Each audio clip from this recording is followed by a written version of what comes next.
These two grown men had never seen the Simpsons. How the fuck's that even happen? Two grown men on a mission now, so buckle up and just strap in. Your love is strong, and you're so sweet. You make me hard, you make me weak. Love is strong. These two grown men had never seen the Simpsons. It's America's barley basket. Welcome, everyone, to episode 67 of America's Barley Basket. I'm your host, Marlon Wells, alongside host Nathan Fulsabach. Hello, Nathan. Hello, Marlon. That's how you do that intro, baby. There we go. That was and I did not meet that energy level. I am going to apologize right now. I had a very subdued hello. That was more of a, public radio hello. Like, we're about to announce an assassination. Like you're here to talk about your book. Somber news, Nathan is here. He wrote a book on the Great Depression. Hello, Nathan. I just got word they found the school bus. There are no survivors.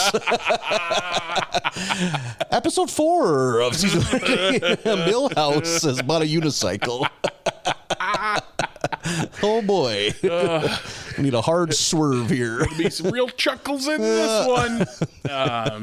You can, if you listen close, you can hear the lamentations of the mothers as they hear the news. Now Millhouse, he's trying to woo Lisa with this unicycle. She's having none of it. How long do you think you could stay on a unicycle? Oh, fuck. Today, if I wheeled out a unicycle and asked you to stand on it. Oh, my God. How, I don't know if I could if I didn't have a brace. Can we have that caveat? I can brace myself and then try to wheel away from the brace. Yeah, you can use the door frame to mount it. Yeah. Mm-hmm. Oh, fuck. I know my answer. I'm on the floor immediately. I can barely stand. Yep. I have horrible balance. Mm-hmm. Like just existing is pretty tough for me. Yeah, which is weird because we've discussed. I'm weirdly flexible. Mm-hmm. Kind of weirdly agile, but just fucking completely hopeless when it comes to balance. Yeah. Easily tipped. I'm just fucking I'm built so weird. Like I'm all torso, and that torso is wide, and then extremely narrow feminine hips that go down to. I just look like a beanbag chair on top of a bar stool. Yeah, I'm dummy I don't have thick. the structure for it. Yeah, you're built for it. Yeah, I'm still. My knees, everything's shot. It's just I'm a poorly constructed deck at this point. I'm a Kowloon walled city. I just remove one brick, it's all gonna tumble down. You're like somebody removed half the bones from Haystacks Calhoun. Please return my bones. No questions asked. Bring the bones to the courthouse. I need my bones back. We'll trade bib overalls for bones. My right wrist has always had weird pains and been kind of wonky.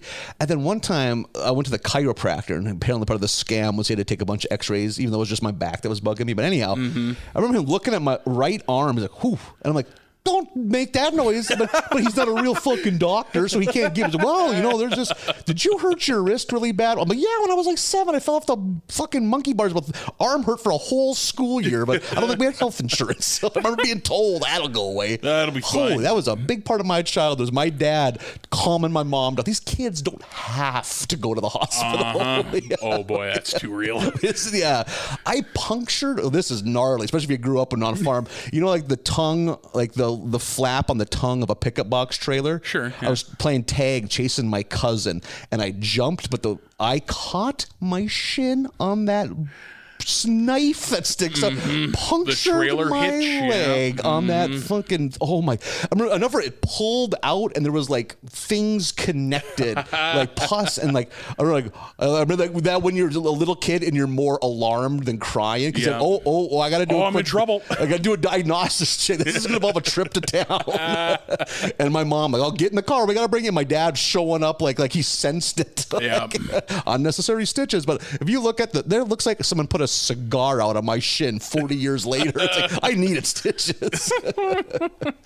Well, you know, I didn't need them. Here I am. Yeah, look Better at you than go. ever? Question mark.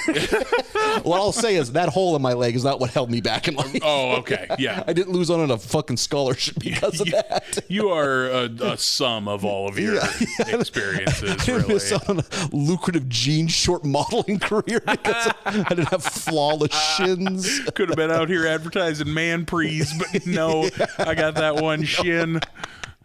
Why are you crossing your legs? You have something to hide, maybe? Maybe, don't worry about it. Got a big tattoo over it. Did you have a trailer injury? Didn't tell us. Calvin Klein, he can read minds. He's always wearing such long socks. I don't understand. Oh, shit. We got Simpsons to talk about. Sure. We got episodes 19 to 22 of season 15, and then bursting through to season 16. We're doing it today. Well, one episode, one Taylor on the end. Yeah. One just little bonus nugget. Little fun nugget. Yeah. Oh man, nugget. You know, there's like a short, squatty kid that didn't drink till college and would make a fool of himself. They called him the Fun Nugget. Oh, for sure. Get him pumped full of flavored vodka and watch him poop his fucking pants and start crying. I can immediately think of 3 of my friends who I would nickname Fun Nugget if I had thought about it when I met them. Fun Nugget's either in on the joke and is a blast, or is not in the joke and is hilarious, but also kind of heartbreaking. And he hates that name so much. Yeah. Mm-hmm. Or he does, but he likes the attention because he's never gotten it before. So look what I can do. I like this person we've invented. Yeah, we've invented like 3 different Fun Nuggets. Fuck. Imagine not being wired that way. You don't have to have your brain waste immediately. Right. Like, some people do things that matter. Yeah. Someone's doing math Someone right built now. a bridge today. Someone can explain to you how traffic lights work. Fuck. Not us. We just come up with fun nicknames for fake people. They're the people when you like, who owns these houses? They do. Yeah. They own normal houses. Yeah. And, We weren't given that skill set. Nope. We were given the skill set to make goofs and talk about cartoons. Be a fucking walking nonsense. I'm just I am the least useful male in my family.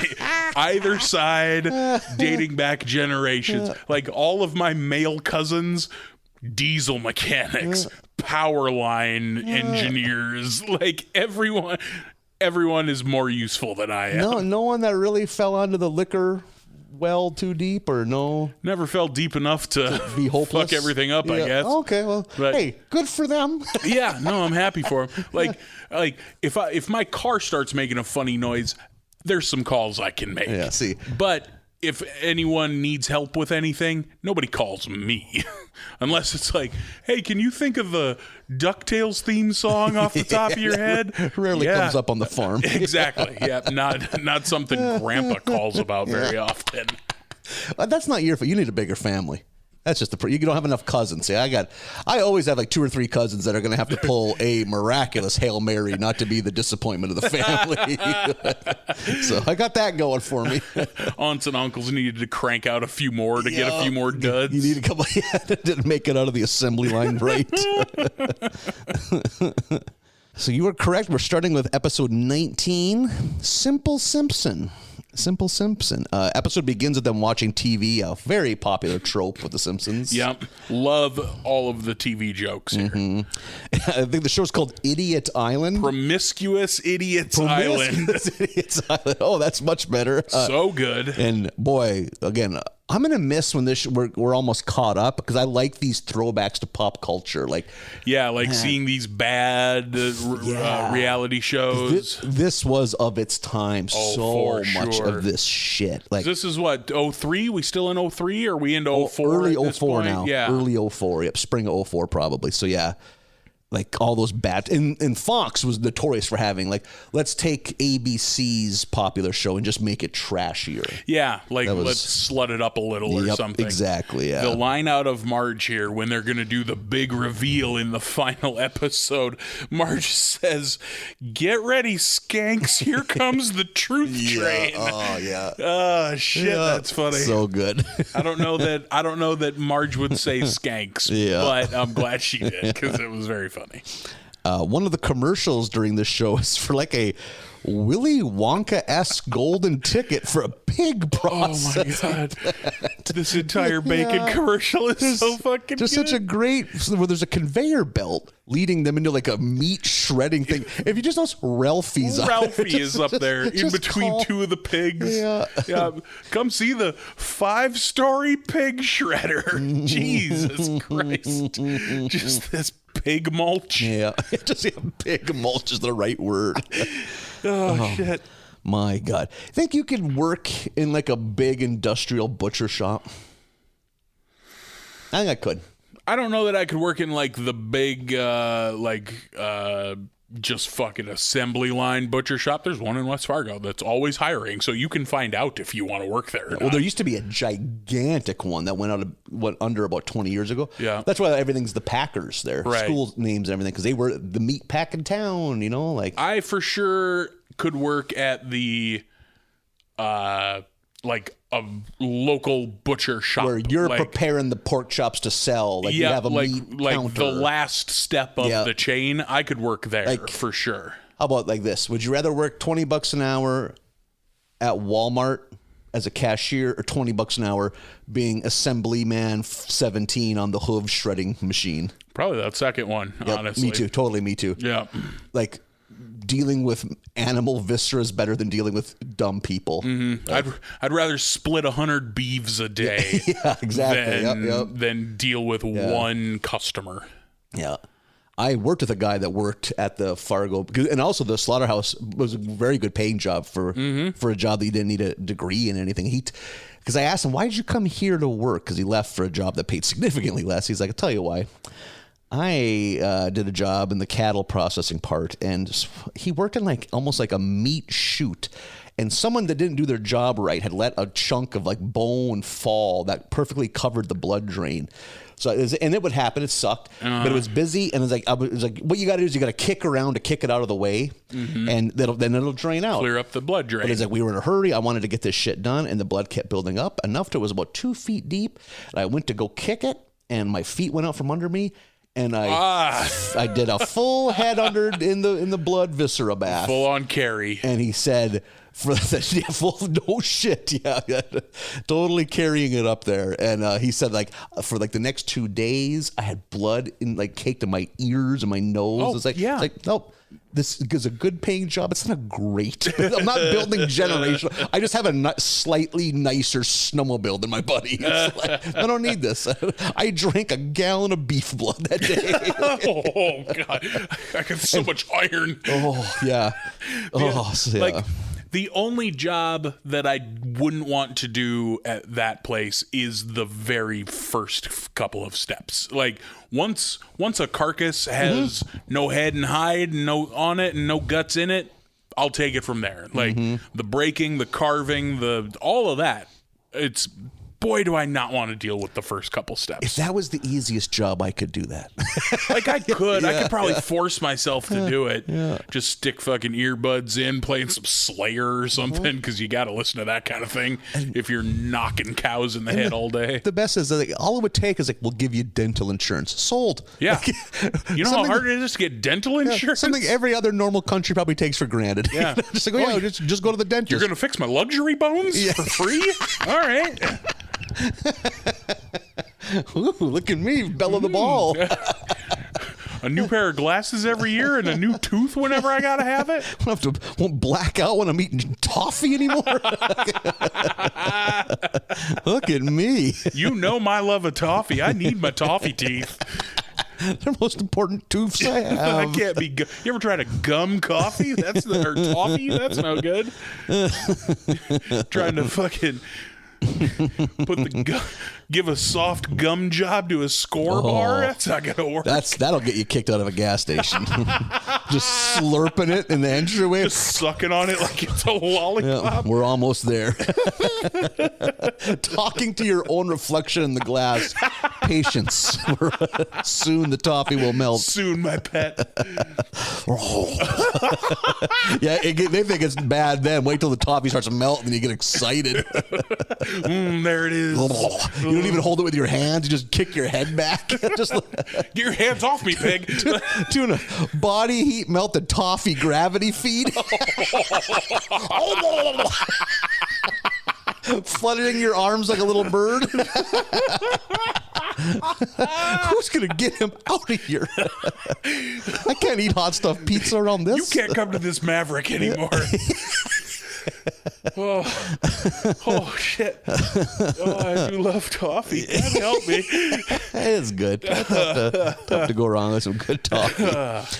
Homer goes and buys a ton of bacon hoping to win this golden ticket, but he wins a silver ticket, which I thought was a nice little good joke. He's all excited. Turns out the silver ticket just means he gets to be a judge at like the county fair. The county fair. We burned up all our county fair talk last week. I made a note of that. I was like, God damn it. My God, Marlon, we have finally stumbled upon an episode that is in your wheelhouse. So it almost feels like a crime that I'm narrating this episode. Like, oh my God, like we need to hand this off. We need to do a gentleman's swap here. Oh shit. Like you basically saw what our county fair was if you just take the scenes that are in the pig barn. Like that's pretty much it. So there's a gag where one of the showmen is Vaselining the pig's teeth. Yeah. What are some tricks of the animal show and trade? Because that shit has to exist. Like, I would assume so.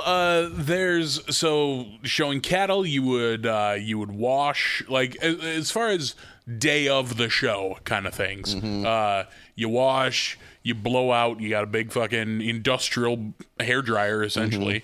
You blow up the hair and then you tease the hair up a bunch.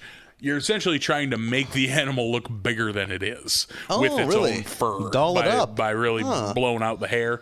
And then there's like a freezy spray that makes it's cold, so it makes the hair.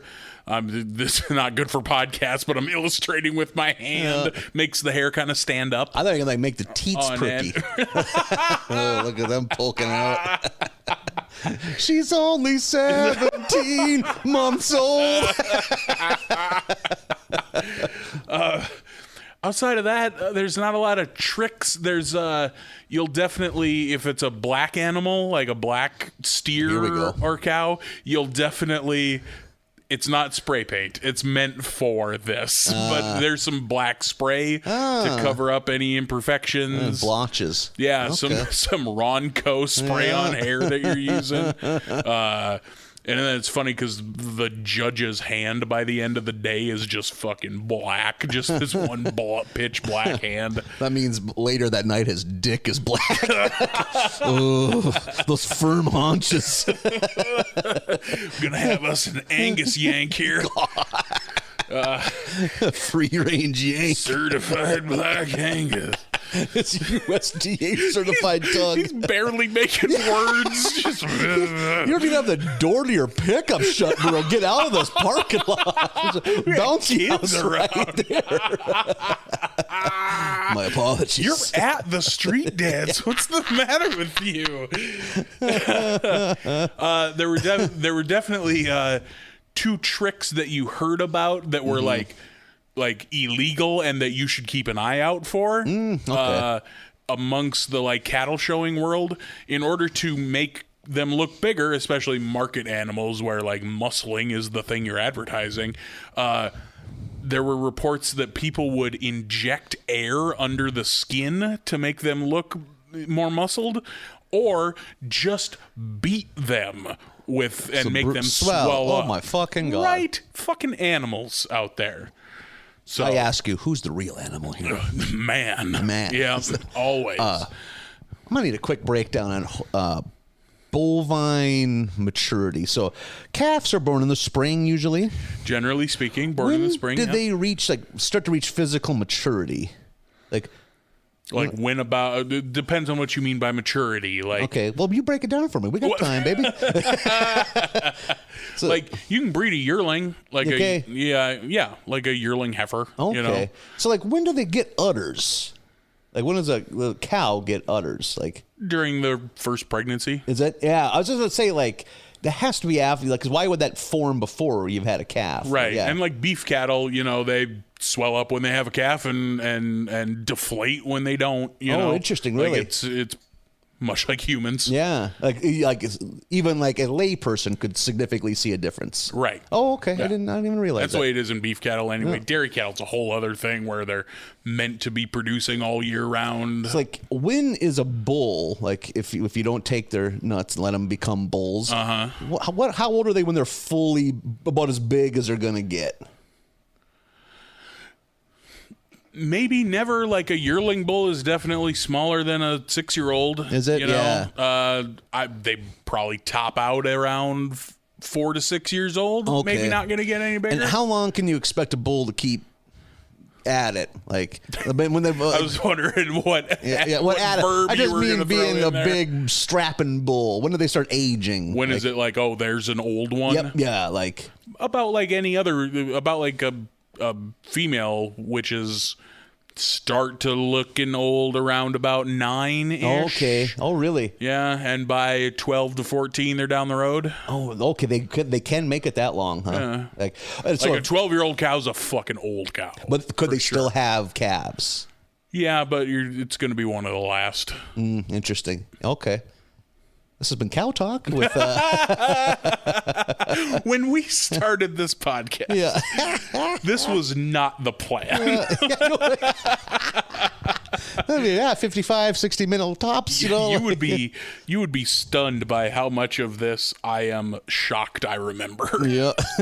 'Cause I have not had a foot in that world in a long time. I always go back, though. No, I'm good. Yeah.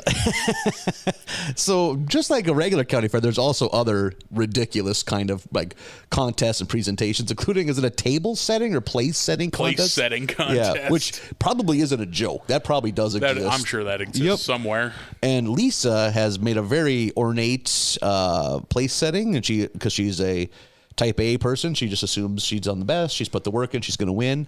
But the Texas Oilman is the judge, and he really decides to take his day out on Lisa. Real asshole Just here. really. God damn. And I don't know, man. We are 16 seasons in, roughly. Lisa crying always triggers something in me. It's like, Yeah. don't make Lisa cry. Does that get all your dad instincts flared up? And you know who That else gets all puffy? You know who else's dad instincts flared up? Lisa's actual father. Yeah. Imagine that. Oh, because at this time he is, cock on the walk. They got to show their pigs to him. Yeah. I like that Cletus literally puts makeup on a pig. Yeah. I told him that's 280s. Yep. Was there any themed? No one ever puts sunglasses and a piano tie on a pig where I come from. Not that I know of. Maybe I wasn't going to the right after parties. So we also, not to blow by it, there is a country music scene in here that is it's just a guy singing a super American song that hits just right in 2003, 2004. I tried to figure out who he was supposed to be, but it was just kind of an amalgamation, if that's right. Yeah. My first reaction was Tracy Lawrence is who it looks Tracy like Lawrence, to maybe me. a little Trace Adkins. Yeah, I could see a little bit that. of Toby Keith attitude, maybe a little Alan Jackson mustache, but Tracy Lawrence and Trace Adkins also both had some pretty baller mustaches. Yeah. Have you ever shaved and just left a mustache? No, absolutely not. You don't think you like the results? No, my mustache is easily the weakest part of my facial hair. Like it doesn't grow in the middle, so it's split to begin with. Same here. Gonna rock some little fucking French creep mustache. Two littler mustaches. Right. Plus, like, my hair is like blonde, a little red, but mostly blonde. So a blonde mustache, unless it's a big, thick motherfucker, Hulk Hogan. does not look good. Yes, unless it's Hogan. Yeah. So Homer, seeing the Texas Oilman being a dick to Lisa, he is enraged and quickly decides to become a pieman. A pie man, I guess. Yeah. This is where he goes, I guess. Makes a quick, ramshackle superhero costume and shows up, and he pies the oil man to everyone's delight. Yep. And smashes a pie in his Lisa face. is very happy about this. Justice has been served, and you kind of feel like it's over, but he's loving it, Like, it should be a one-up, but Homer just loves the adoration. Loves being the hero. Finds out that comic book guy is screwing over kids. Comic book guy suffers hands, or so has to pay up for his crimes at the hands of the pieman. I like that he his grift is that he made Bart buy some comics because he said that he smudged them, but really he was just offloading his comics he can't sell. Yeah. And one of them is Richie Rich Incorporates in Delaware. Yeah. Such a good There was comic some book joke. the fake comics there were very good. And after now, Homer's kind of starting to receive local notoriety. Like he's in the news and stuff, and he's just loving it. You know, he can't quite admit to that it's him. Right. But he's really enjoying it. Yeah. And Lisa is the first one to find out, and Lisa makes him promise not to do any more pieing. I guess any more vigilante justice. I guess would be the way to put it. Pie justice. And but Mr. Burns, being Mr. Burns, is an absolute peckerhead to the point. Justice must be served. He's literally whipping Lenny and Carl at lunch. Yeah. One of my favorite recurring gags is Mr. Burns just going beyond the pale. Going too hard. Yeah. And him getting pied was very good. God, we got some good Mr. Burns in this batch. Yep. So now Mr. Burns has an enemy. By the way, Homer pies him at the weird community showers that they have at work for no reason. Why is that there? 50 men showering together. Giant prison-style showers. That means that there's at least 50 out there doing the jobs. How many people work at this power plant? That this many people need to bathe. Yeah, like all at once. Yeah. So Burns is set out to, to get revenge. He eventually ends up capturing Homer and kind of just hires him to be like his henchman, his hitman. Yeah, you're going to pie for me now, essentially. Which is good. And he is ordered to attack the Dalai Lama, which is great. So this will obviously destroy Lisa, because not only does she not want Homer pieing, of course she has a hard-on for the Dalai Lama. Yeah. So who doesn't? Dalai Lama, you look into some very questionable beliefs. Yep. Very troublesome. The Dalai Lama is in Springfield because, of course, he is. You got to stop in that metropolitan hub to. I don't know what he does really. Flashes around a robe or two. But at the last second, of course, Homer can't disappoint Lisa, and he does not pie the Dalai Lama. What a sentence. Yeah, no shit. Yeah. The Dalai Lama goes upon his way. Homer and Lisa are, kind of wholesome. Kind of more of a wholesome ending. He unmasks on stage and no one believes him. Yeah. You can't be the pie man. This episode didn't do a whole lot for me. It was all right. There was some decent jokes in there. I like all the county fair stuff, the reality TV stuff in the beginning. I think that fucking bacon commercial in the beginning is hysterically funny. It's one of those ones where it happens where they got to get into the plot and start cranking out the story itself. And once they get going, it's like, Yep. Oh. And this story wasn't good enough. Right. We got some burns. That's always a plus. Oh, absolutely, yeah. There's a bit earlier where we get to see the orphans, the street urchins, when they're shutting down the children's hospital to turn it into a plastic surgery center. Yeah. And the kid is sitting there like, but who's going to help me? And he's hacking. Yeah. And Quimby turns to that little street urchin girl and says, come back when you want a bigger rack. Yeah. To this child. Quimby. Yeah. Quimby We get some good Quimby in this batch. Yeah. Too. Quimby's such fucking dirt. Yeah. Yeah, all in all, some good bits, but not my favorite as a whole. Episode 20, also not my favorite, but it's fine. The Way We Weren't. Got another flashback episode, everyone's favorite. Starts out on the lawn where Ralph and Milhouse are raking Bart's leaves. He has Tom Sawyered them into raking the leaves somehow. I had a thought of that too, because during this scene, those twin girls walk up. Yeah. And it's funny. Remember how much of a bigger role the kids had in this show? Yeah. The twin girls would show up in every other or every third episode. It's like once or twice a season now. Yeah. Back when they used to, like we've talked about before, back when the show used to be about Bart and not Homer. Yeah. It was weird to see them and weird to see them in a speaking role. That happens even less often these days. Yeah. They come by.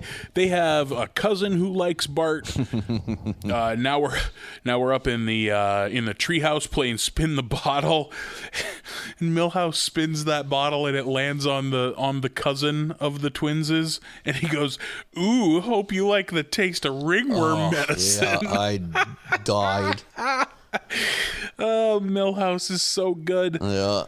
But because it's Milhouse, he closes his eyes and goes to kiss her, but Homer is coming up the ladder at the same time, and he kisses Homer. Homer's mad, of course, and they decide to settle it in Simpsons family court, which is just in the living room. Lisa's the judge. The dog and cat are the jury. Yeah. I didn't like the idea of how to get away with that. They just kept pouring beer out the window into Homer's mouth to keep him drunk on that hammock. Yeah. He like wakes up in the hammock just like, "Homer drunk? How?" He's so confused because he's been sleeping. You know, imagine if you went to sleep and woke up shithouse. You would be alarmed. Yeah. I call the police. What's happening? We end up telling the story here of Homer's first kiss. We see Homer and all of the guys, young Lenny, young Carl, and young Moe, whose origin story is that his parents took him to camp and never came and got him. At this time, that was like 2 years ago, they say. So one thing I found interesting with this flashback episode is we get to see Homer and Marge at a weird age. Yeah, because they're 10-ish, right? Are they supposed to be a little bit older? I was like tween, early teens. Yeah, around in there. Yeah. I think they say at some point, but it's, like Lisa's age or slightly older. Because it's usually we get them when they're like juniors or seniors in high school because they're dating and shit, but like, So I found that, like, I like Marge without her full grown hair yet. Yeah, it's just kind of a nub, just a short stack of hair on her head. The boys are at camp, and they have to work in the kitchen at the girls' camp in order to pay the lawyer bills for something that happened at the camp. So Homer's in the kitchen area washing dishes that come down the rollers, and he doesn't get to see her, but he meets this girl while he's dishwashing, and then stabs his eye out with a fucking switchblade, which was funny. And of course, it's Homer, so he's like holding it directly up to his eye, like, how does this work? So now he has an eye patch. He's gonna go meet this girl that he never got to see when he was washing dishes. We get the young sea captain, which is a weird. I appreciated that. I liked it. I was like, look at you, sea captain. He's like the sailing instructor, I think. Yeah, like sailing that's his instructor, title. and he's kind of swarthy. He's kind of dashing. Like, if only he knew that he really falls apart. Yeah. So the young sea captain takes him across the lake to see her, and it's not immediately revealed, but the girl is Marge, it turns out. And we come back from commercial, we get Marge's side of the story, where like she was on the other side of the dishwasher rollers and met this nice boy through the wall and went to meet him and was ironing her hair with a literal clothes iron and burnt it, and that's why her hair is different in that scene. That's why it's straight and brown in that scene. So a little far-fetched, but I'm with them. We cut back real briefly to like the modern day of her telling the story, and she says, "All right, kids, this next part of the story gets a little WB," which was her code for saucy, I guess. Well, I wonder what that stands for. I imagine the WB network. Oh, okay. I was wondering if that's like an old-timey phrase, but you're totally right. Yeah, that'd be my guess. They have their first kiss, and we get like the visions of like the psycho trips of what's going on in her head, and it's all unicorns and hearts, and then you get what's inside Homer's head, and it's all food. I forgot about the food. And we get a brief appearance here by the Quisp alien, which is like an insane deep cut of a food reference. Holy shit!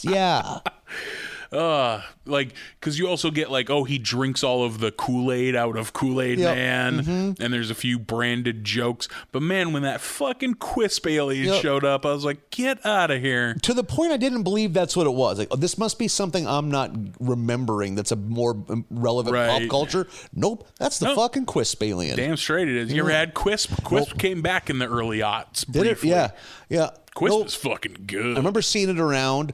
Quisp was made, I think, by the same company that made King Vitamin. Okay. I just remember them because I worked in a grocery store stocking shelves. And they were always by each other. Yeah. And yeah, no, like King Vitamin, I was told, do you ever have King Vitamin? Hell no. No one's ever had King Vitamin. Who was buying it? It was on store shelves for literally decades. You were stocking it. Did you ever have to restock it? Wonder. Or did you just dust them? I wonder. They've been there since the 70s. And if you look, he was like the king in like a Metallica Load album music video because his crown, if you look, was just made out of basic spoons. He was a self-appointed king. He's not come from a line of King Vitamins. Yeah. Like, so built on a fucking throne of lies. And cereal that will turn your shit the color of it. Is what I was always told as a kid. Never had it. I have had some Quisp, though, and Quisp is real fucking good. Quisp got to be kind of it's not an overpoweringly sweet. I just remember looking at it looks basic. It's like, think of a sweetness level between a Kix and a Frosted Flakes. Okay. Like a little sweeter than Kix, but not by much. Okay, I can get behind that. Yeah, pretty solid stuff. So they agree that they're going to have a second date, but Homer doesn't show up, and little young Marge is super devastated. And then we come back and we get Homer's side of what happened, which was that he fell down a cliff into the river and floated down to where Fat Camp is. Yeah, they didn't believe him because he's a little chubby. Yeah, they didn't believe that, like, no, I'm supposed to be at this other camp. They're like, yeah, sure you are. Your man bosoms say differently. Yeah, that line was very funny. No, boy bosoms, which was even funnier. Your boy bosoms tell a different story. We had Ralph Quimby, or you have Chief Wiggum. Wiggum and comic book guy. Comic book guy was hard to recognize without the beard and the shorter hair. It was the voice. As soon as he talked, you're like, oh, that's young comic book guy. They strap him onto that thing that I've seen a million times and don't know how it's supposed to work. That fucking fabric belt that vibrates. Like, is that just meant to make you shit? I don't understand. I've never understood what that machine is supposed to do. Yep. That looks like some turn of the century, the guy who invented graham crackers is going to make you shit because that's how you're going to lose weight today. Yeah. Yeah, that's all. It's crazy that is an 18th century technology. Yeah. That shit was like into the 50s, even maybe the 60s. No, just throw this fucking round baler belt around your middle. Vibrate you? It just shimmy all the deuce out of you? I don't know. I don't understand how this is supposed to work. Marge tries to call the camp where the boys are, and this whole time Homer had been giving her a fake name because he overheard her say, like, to her friends at the dishwashing place, like, I'm sure he has a cool name, not like, I don't know, Homer. Yeah. So when she tries to call, she gives the fake name, which is Elvis Jagger Abdul-Jabbar, which is very funny. Yep. And it's young Mo who answers the phone, and he flips the fuck out, just like, don't try and give me a fake name. I'll come over there. I'll stab you. He does his whole Mo thing. And then he hangs up the phone, looks directly in the camera, and goes, and that is the origin of that, which I thought was very funny. Yep. So now Marge thinks, from her perspective, this boy just stood her up for the second date, and now she found out he gave a fake name, and he's not available to talk on the phone, so she's wrecked. Yeah. And she has young Patty and Selma there not helping. Yeah. Hurting, if anything. Yeah. Homer escapes Fat Camp in the scale repair truck, which was fun. Yeah. Yeah, it was. God damn.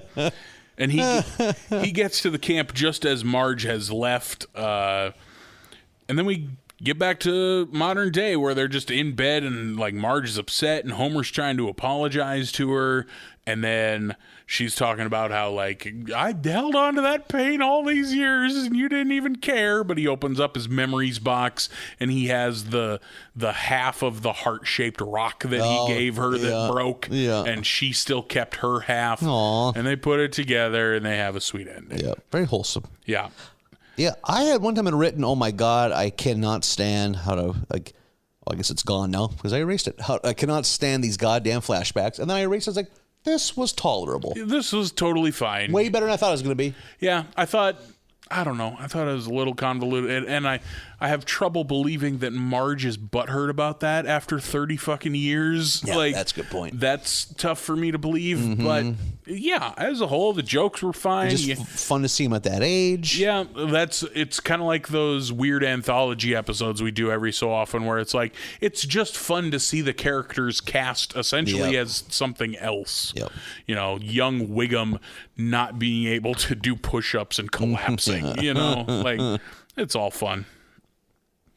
We're up to episode 21, The Bart Mangled Banner. The kids are in the car. Homer and Marge are being too nice. Yeah, they give them ice cream and kittens. They sense that something bad's going to come. I don't remember that part of my childhood. I never got buttered up. I think my mom would just deal with it. No, I don't think so either. Yeah. Take this medicine straight up. I don't think any of us ever had the luxury of going to the doctor very often either, though. So, where would the closest clinic have been? Bismarck? No, Elgin. Oh, really? Would have been like a 45-minute drive from home. Doctor was there? Or a nurse practitioner? Some manner of medical professional. Yeah. I don't know. There's probably a doctor there. Someone that probably didn't smell like cow shit, which put them pretty high up on the professional Someone list. who was at least one step above veterinarian was there. There we go, yeah. There was also a clinic in town that was open like one day a week. They shared the doctor with the neighboring town. Like a traveling preacher. Yeah, exactly. Yeah. My priest growing up, we were one of 3 churches that he oversaw. So they really spread priests pretty thin out there. Yeah, what a weird gig. Just being like an adjunct preacher. You know, like just don't get a full-time gig. Just got to kind of hop around, you know. So-and-so is getting sickly. Maybe they might need someone to take over. You know? I think that was most of his days was just going around giving last rites. A lot of wheel time. A lot of driving. That job. He's like a road comic. Yeah, no just shit. Just a road dog preacher. Should get ordained to give us something to do during the week between gigs. Shit, that's funny. Yeah, go through 9 years of seminary for that. Yeah. That's totally paid off. And take a vow of celibacy just so we can have something to do between comedy gigs. God, the celibacy would really fuck up our lifestyle on the road. Oh, man, that'd really throw a wrench into things. Man, why even bother at that point? You can't enjoy that sweet road sliz. You in particular, you're really out there. Dashing is the word I have often described it. Look at this character. Really just Johnny Appleseed it out there. We see you at these gigs. Oh, man, if my seed could be brought to term, that would be shocking. I see you ducking out back for a little dumpster diving when I'm on stage. Who's the dumpster? There's 2 lonely dumpsters bashing into each other in a small town bowling alley. Oh, that's analogy of the year for sure. So the kids finally realize something is up, and it turns out their instincts are correct because they're being conned into going to the clinic for vaccines. Topical. Bart tries to run, and to his credit, he really this is some fugitive shit here. He's Harrison Ford it up. And to Dr. Hibbert's credit, he Tommy Lee Jones chase. It up. This is a fun montage of Hibbert hunting Bart. Eventually, he is captured by Hibbert with Barney's help. Yeah, just that part was weird. I was kind of confused by that. And also Mo was there to help too. They He was just had late. fake Hibberts Yeah. to help It never trap explained what they would gain from it. So, yeah. So Bart gets his shot from Dr. Hibbert. He becomes temporarily deaf. Like, it was like ear canals swell up. him. Swole shut. Yeah. Which makes him impervious to being bullied because they actually think he's standing his ground. Yeah. Because they can't. In actuality, he can't hear them. And the bullies take off. Which, yeah, I thought that was a really good idea. A really good concept. That was a good joke. Yeah. And I think Bart's slowly getting. No, I'm wrong. He still doesn't have his hearing back, and he's bummed because the annual donkey basketball game. What the fuck? Which, students versus faculty? Yeah, students versus teachers donkey basketball, which as far as I can tell is you play basketball while on a donkey? Yeah. Who wrote this? Yeah, where is that ever anything? This could easily have been anything else? Yeah. Any actual sport? And doesn't make any sense to me. Who am I to judge? Oh well. Maybe this is a big thing in other communities. I'm thankful for it just because we get that fucking scene of Willie wrestling that donkey at the end of this all. Yeah. When he fucking shoots in and double leg takes down that fucking donkey. Because then we find out too that Willie is also deaf. He deaf. confides in Bart that he also can't hear. Which is why he's always shouting nonsense at people because he's like, I taught myself how to read lips, but he clearly can't. So Bart kind of fucks around with one of the donkeys. The donkey repays him by eating his basketball shorts. Yeah, ripping his pants right off. And during all this is when the curtain is peeled back, and it looks like Bart is mooning a giant American flag. Yeah. Which... This time in American history was not a good time to be anti-American. We were all still full of bloodlust. I don't know if that's the word. Yep, It was that's patriotic bloodlust from 9/11. It was still a fucking contest as to who was more paid. Fuck, it still is a fucking contest. Yeah, no shit, right? Yeah. Bart moons the flag accidentally. This prompts everyone in town to accuse the Simpsons of being unpatriotic under the new Government Knows Best Act, which I got a kick out of. And Homer and Marge have to go talk to Principal Skinner, and this line is so goddamn good. Your child's behavior appalls me, not only as a principal, but as a veteran of the only American losing war. Homer's response, to date. Yeah. Also, topical. Very salient. Holy shit. Very topical for when we're watching this. Yep. I love Lisa being like, we're pariahs. The whole town hates us. I'm even starting to get hateful junk mail. And she holds up that letter that says, refinance your home, you commie pigs. Yeah, that was good. Oh, fuck, that's funny. During this scene, there's another one I love too. It's now Hope Bart is getting bullied hardcore again.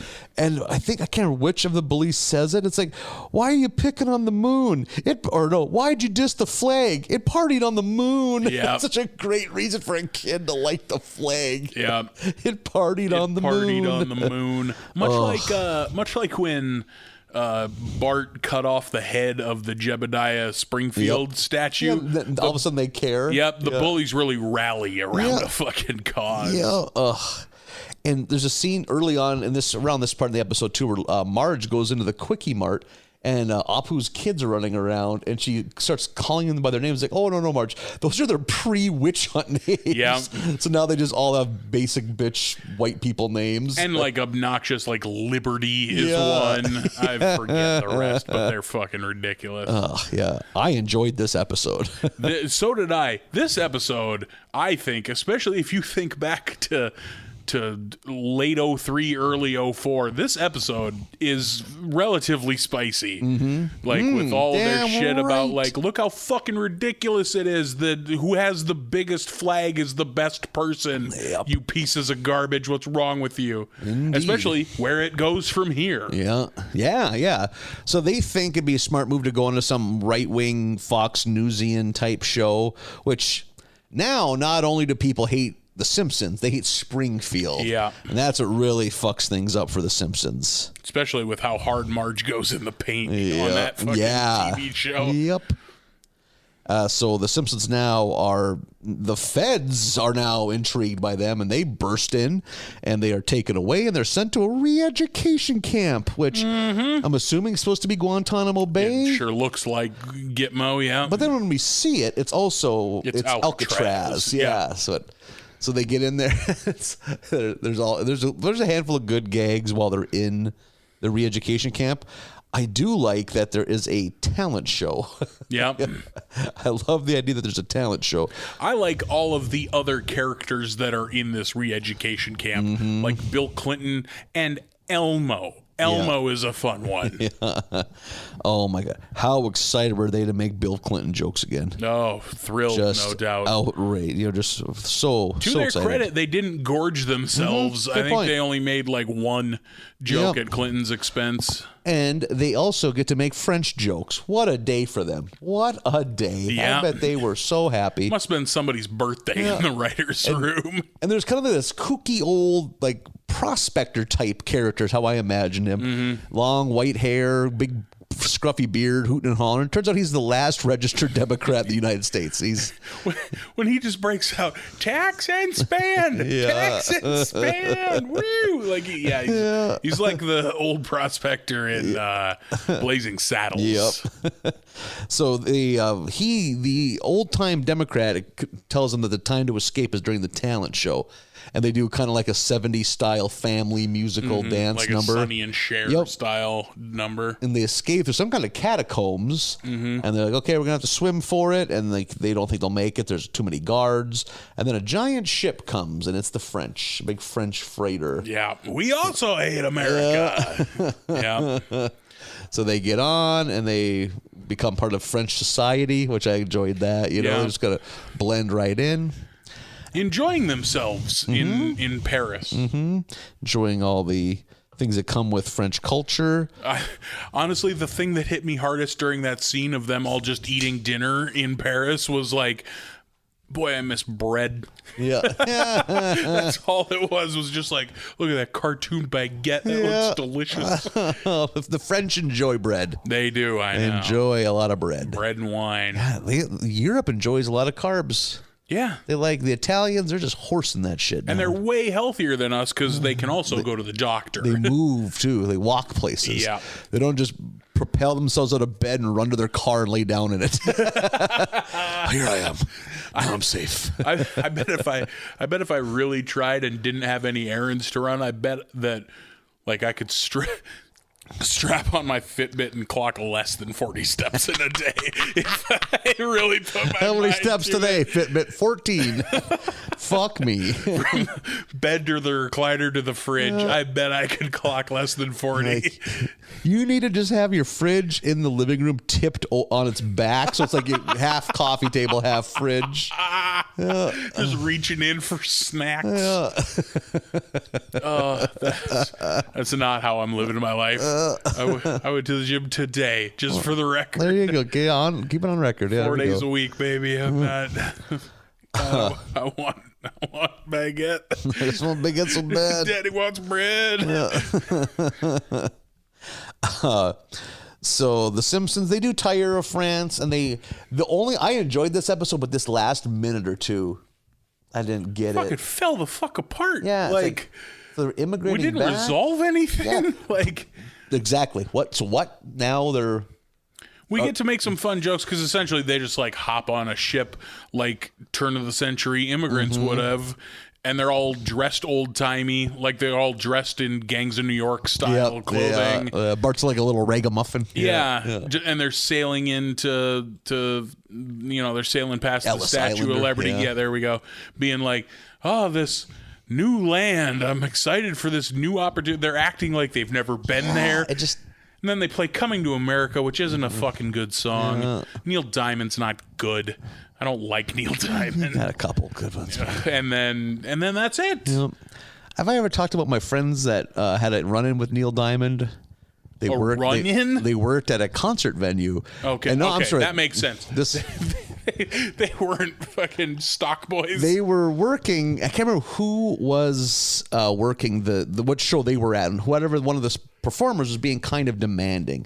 Like, hey, could you go get this? And like, okay, whatever. And they go, hey, at least you weren't here last weekend for Neil Diamond. Like, oh, do tell. Like, oh, I was minding my own business when a dressing room door flew open and an enraged Neil Diamond in some kind of space age helmet was screaming incoherently at everyone that could hear it because we did not have the proper plug-in adapters for his Finnish scalp rejuvenation helmet. Jesus So apparently he had Christ. some kind of ornate helmet that promised to stimulate hair growth in your scalp. So he's walking around looking like fucking Shredder. This giant metallic helmet on and keep his weird scalp, what he considers a head of hair alive.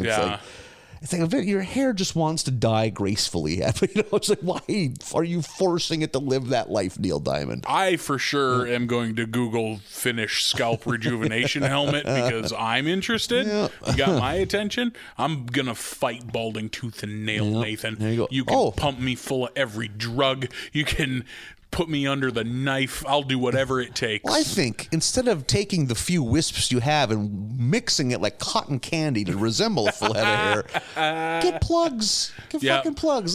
Plugs are okay now. Like they're still not primo, but they don't look like doll hair like they did in the 90s. Oh my God, yeah. Brian Urlacher got plugs. He looks normal. Google Brian Urlacher. He looked like he got a normal head of hair again. That one soccer player everybody likes got fucking plugs a few years ago. Who would that be? I don't fucking know. The Soccer player. The one that was stabbing that Spice Girl? Nope, not David Beckham. I was going to say, I thought I would have. It took me a second. I was like, he's like a big name. I thought I would have heard about that. Like Ronaldo? I don't. Maybe it was Messi? him. I don't. This was a headline I half read 5 Pele? years ago. I don't definitely no. It wasn't Pele. But yes, some big fucking stud soccer player several years ago was like, yeah, I wasn't ready to go bald yet, so I got the surgery. Yep. What do you want? I will have to dye my hair if it goes gray or grow a bigger beard because if I don't, I will just look like a hippie grandmother from a distance. There's a flowing, long, white salt and pepper hair. I don't want that. I'm pretty into that. It's like, oh, look, I think it's you should let that Lily ride. Tomlin. Oh, no, it's our old friend Nathan. Holy shit, Sigourney Weaver got thick. Sigourney Weaver been getting bread She is giving up. on that French diet, eating all them baguettes. She eats in gas stations a lot for an Academy Award winner. Call her Chocolate Chipley now. That's the dumbest alien joke you'll hear today. I promise it. Yep. Yeah, we defy you to hear a dumber alien joke on a podcast today. Go look. We'll be waiting. You go. We'll be here. So yeah, that's fine. Yeah, like I really liked the episode up until the end. I was like, boy, we really just made a fucking mad dash for the end. Yep. Yeah.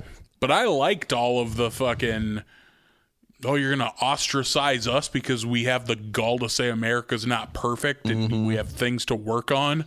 And then, like, we show fucking Apu having to go too hard because all these white people are going to fucking hate him if he doesn't drape himself in the flag all the time. Like, I was like, hell yeah, The Simpsons. This is, fuck, this episode's fucking salient today.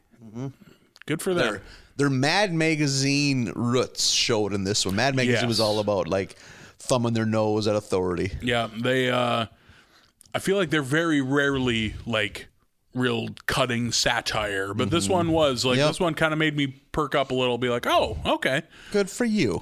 This week on an all new special episode of The Simpsons, we say something. Yeah, who'd have thunk? We couldn't find a shitty celebrity, so we're actually going to put some effort into making some good points. All right, you guys are tired of Marge and Homer almost getting divorced every week. Well, here you go. Gonna find another cast member of Lost to do a voice this week? Nope. Matthew Fox is busy. I guess we'll write a good episode. I was about to say, can you name a cast member Is it of Evangeline Lost? Lilly? Or Evangeline Lilly would be the one I could pull. I wouldn't have been able to pull Matthew Fox's name. That being said, Speed Racer is a better movie than people think it is. Is it really? Yeah. I No won't claim kidding. it's amazing, but Speed Racer, pretty fucking good. Yeah. He's in it. That was the connection. There's a movie that I never saw. I just saw a clip of it where Matthew Fox is the villain, and he is like alarmingly ripped. Oh, really? I mean, like not so much mass, but I mean he's big, but like bodybuilder shredded. Where it's like, are you like taking horse diuretics? Like you look not so shredded. It's sickly. It's like. It's weird, man. Like I think he has a bald head. Maybe I might be call Matthew Fox a doctor. Yeah, exactly. Yeah, you're right though. I can't name anyone else. There has to be people on that show that who played Hugo. No idea who was Hurley. Or Hurley. That was I don't even remember his character's name anymore. Like I just know I don't even know character names mostly other than Hurley. I just know like. Fat guy, attractive hillbilly man, attractive Arab man. Yep. Like. Pug-nosed rock and roll Brit guy. Sure. Yep. Yeah. Bald guy. Pregnant lady that liked pug-nosed Brit guy. Bald guy. Yep. Bald guy. Yep. Goddamn right. Yeah. People, Hatch Boy, or whatever is the guy that was hatching it up, and a show that I was very wrapped up in for a handful of seasons. A show that a lot of people were wrapped up in to the point for 7 seasons. Didn't abandon it. I enjoyed it enough to finish it. And I didn't abandon it, but I certainly wasn't enjoying myself for most of it. Yeah. You were watching it just to build the righteous indignation, like just, I wanted to be able to articulate why I hated it, you know, not just no, fuck that show. Yeah. That's what I did with Walking Dead after 2 seasons. Fuck this. God, I eventually, and it's not like I didn't have a no fuck this moment. The show came back and I'm like, okay, maybe. And it hasn't happened yet. That show got to be work for me. Mm-hmm. Like it felt like, I have to watch and a new I've episode. heard it's made a turn in the last few years. I've heard that too. Yeah. I've heard once, what's his name, showed up. Jeffrey Dean Morgan, once he came back, that apparently the show got pretty good. Yeah, in which I don't think and it diverged from the comic book, which they had to do to make it fresh, but it diverged ways I did not like. It's like, okay, why is this... why I realized, I don't care for this show was how big the governor subplot was. Remember the governor that had that city that was somehow protected? I was out by then, but checking in enough to see what was going on. Oh, you were really out early then. You were out very early then. I bailed in the middle of the prison season. Yeah, well, you just missed the governor. Was season 3. Yeah, you just missed the governor. The governor in the comic books is a very fun, scary subplot that lasts 3 episodes or 3 comic books. It goes on for like 2 seasons off and on that TV show. Like, why the fuck is this guy still alive? Yeah. Cheese him. You're cheesing people. This isn't the fucking Family Ties. You can't kill off characters, that show is so fucking, it's so painfully slow. And I watched, like I said, the first, I'm going to say 2.5 seasons. And it's just like, so just every 3 episodes, we're going to have the big fight where everyone says, no, this isn't a democracy. What Rick says goes. And then 3 episodes from then, Rick's going to apologize and say that we're all in this together. And then in 3 episodes, he's going to, it's just a cycle. Yeah. In much the same way that, I quit watching Rescue Me after 3 seasons because it's like, boy, every 5 episodes, Dennis Leary falls off the wagon and gets hammered and does something bad. I think I see a pattern. And that fucking show went on for 7 seasons too. You're right. That's one of those random ass shows that stuck around forever. Yeah. Episode 22 is Fraudcast News. We are at Geezer Rock, where they're going to make it a national landmark. It's a rock that looks like a face, which seems like a very Springfield / small town or small city landmark to have. Mainly the New Hampshire, Maine, or Vermont has an old man on the rock thing that's pretty well known. I think that's New Hampshire. Yeah, that seems right. The old man face in the rock. I like that Quimby during his speech is like, now it won't just be a place for teens to have sex or commit suicide. And the squeaky voice teen fucking jumps off the thing. They canceled Futurama. He has no reason to live. Yeah, that's right. That is his reason. God, that's fucking funny. they have a special musical performance, and Quimby's like, "Oh, thank you, blood and tears. I'm so sorry to hear about sweat." Oh God, that was a good joke. That song is great. Damn right. Spinning Wheel by Blood, Sweat, and Tears, real solid. Homer sees that there's a tree growing out of the face and he wants to remove it. So while Lisa starts to read her poem that she wrote for the rock, he goes up, yanks it out, and the face collapses. Yeah. And just for a second before it does, it kind of looks like the Scream face. Yeah. Like it looks like it's screaming as it falls. Yeah. That was fun. The face collapses and buries Mr. Burns in a rock slide. They all assume he's lost for good. Yeah. Burns, by the way, very dapper in his like straw hat and white suit. Lisa didn't get a chance to read that poem, so she wants to publish it in her own paper. That kicks off where this is all going in just a minute. Burns shows up, still alive, and tells the tale of how he got out. The animation of him what the shape his body is in. He's is very so great. Snake-like, you know. And like, doesn't he suckles on the teat of a mole, I think. Yeah, throws aside a baby mole and drinks mole milk to get his strength and back. Now he's hooked on mole milk. Yep, now he's super into it. Also, while he's down there, eats bugs with his long frog tongue. Yeah, that's a thing he has now. Yeah. Oh, Mr. Burns. So Burns, still alive, flips on the TV to see what kind of like heartfelt goodbyes he's getting on the news, but he's just getting roasted on the news. I like that he's sipping tea and does a spit take and then shrivels as he does, to where he's just this husk. Oh, his mouth, his lips are this weird, like, proboscis. They're like weird sagging lips. Oh. And he turns to Smithers and asks him to hydrate him, and he's got like a perfume puffer full of water to hydrate Mr. Burns Smithers, back up. Hydrate me. Oh, God. Burns going to deal with this totally rationally by buying every media outlet so that they can't talk mean about him anymore. I loved Bill and Morty, the Wednesday wine. Yep. When they get let go on air by Mr. Burns. Yep, fired on air by Mr. Burns because he bought KBBL and requests that they play the toilet flush sound effect on their way out. And they do. And they do. Lisa's newspaper, where she wrote the poem, is a big hit, and now everybody wants one. Yeah, because Bart's selling subscriptions. Yep, and he won all the subscription prizes. That is an insane deep cut reference. It's either referencing the Olympia Sales Club or Grit. Grit was a newspaper that children would sell, and you could many subscriptions. You either got a little pittance of money, or you could trade for prizes. Oh, a bike or something. How do you think I got all these swell prizes? The fact that he calls them swell and prizes, it does the Price is Right camera pan over them all. It's like a tent and a bicycle and a kayak. As a kid that did this, I was like, why can't I have normal kid toys? Like, who's doing all this kayaking? Like, where do you kids live? Like, you ever been in a kayak? Kayaking sounds like a nightmare to me, who can't swim and has no balance. Or core strength. I had a college roommate who almost died in a kayak in like 5 feet of water.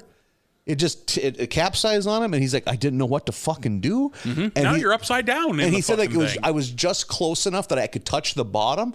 So I was trying to touch the bottom of the lake to flip myself, and I couldn't.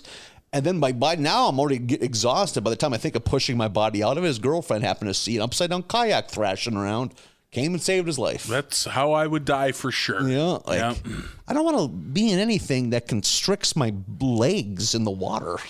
It's like a toboggan, but for water. Yeah, a toboggan. If you ratchet strapped your limbs to it, you got to really be in it to win it with a kayak. Yeah, it has zero appeal for me, of course. So Lisa is hiring people for her newspaper.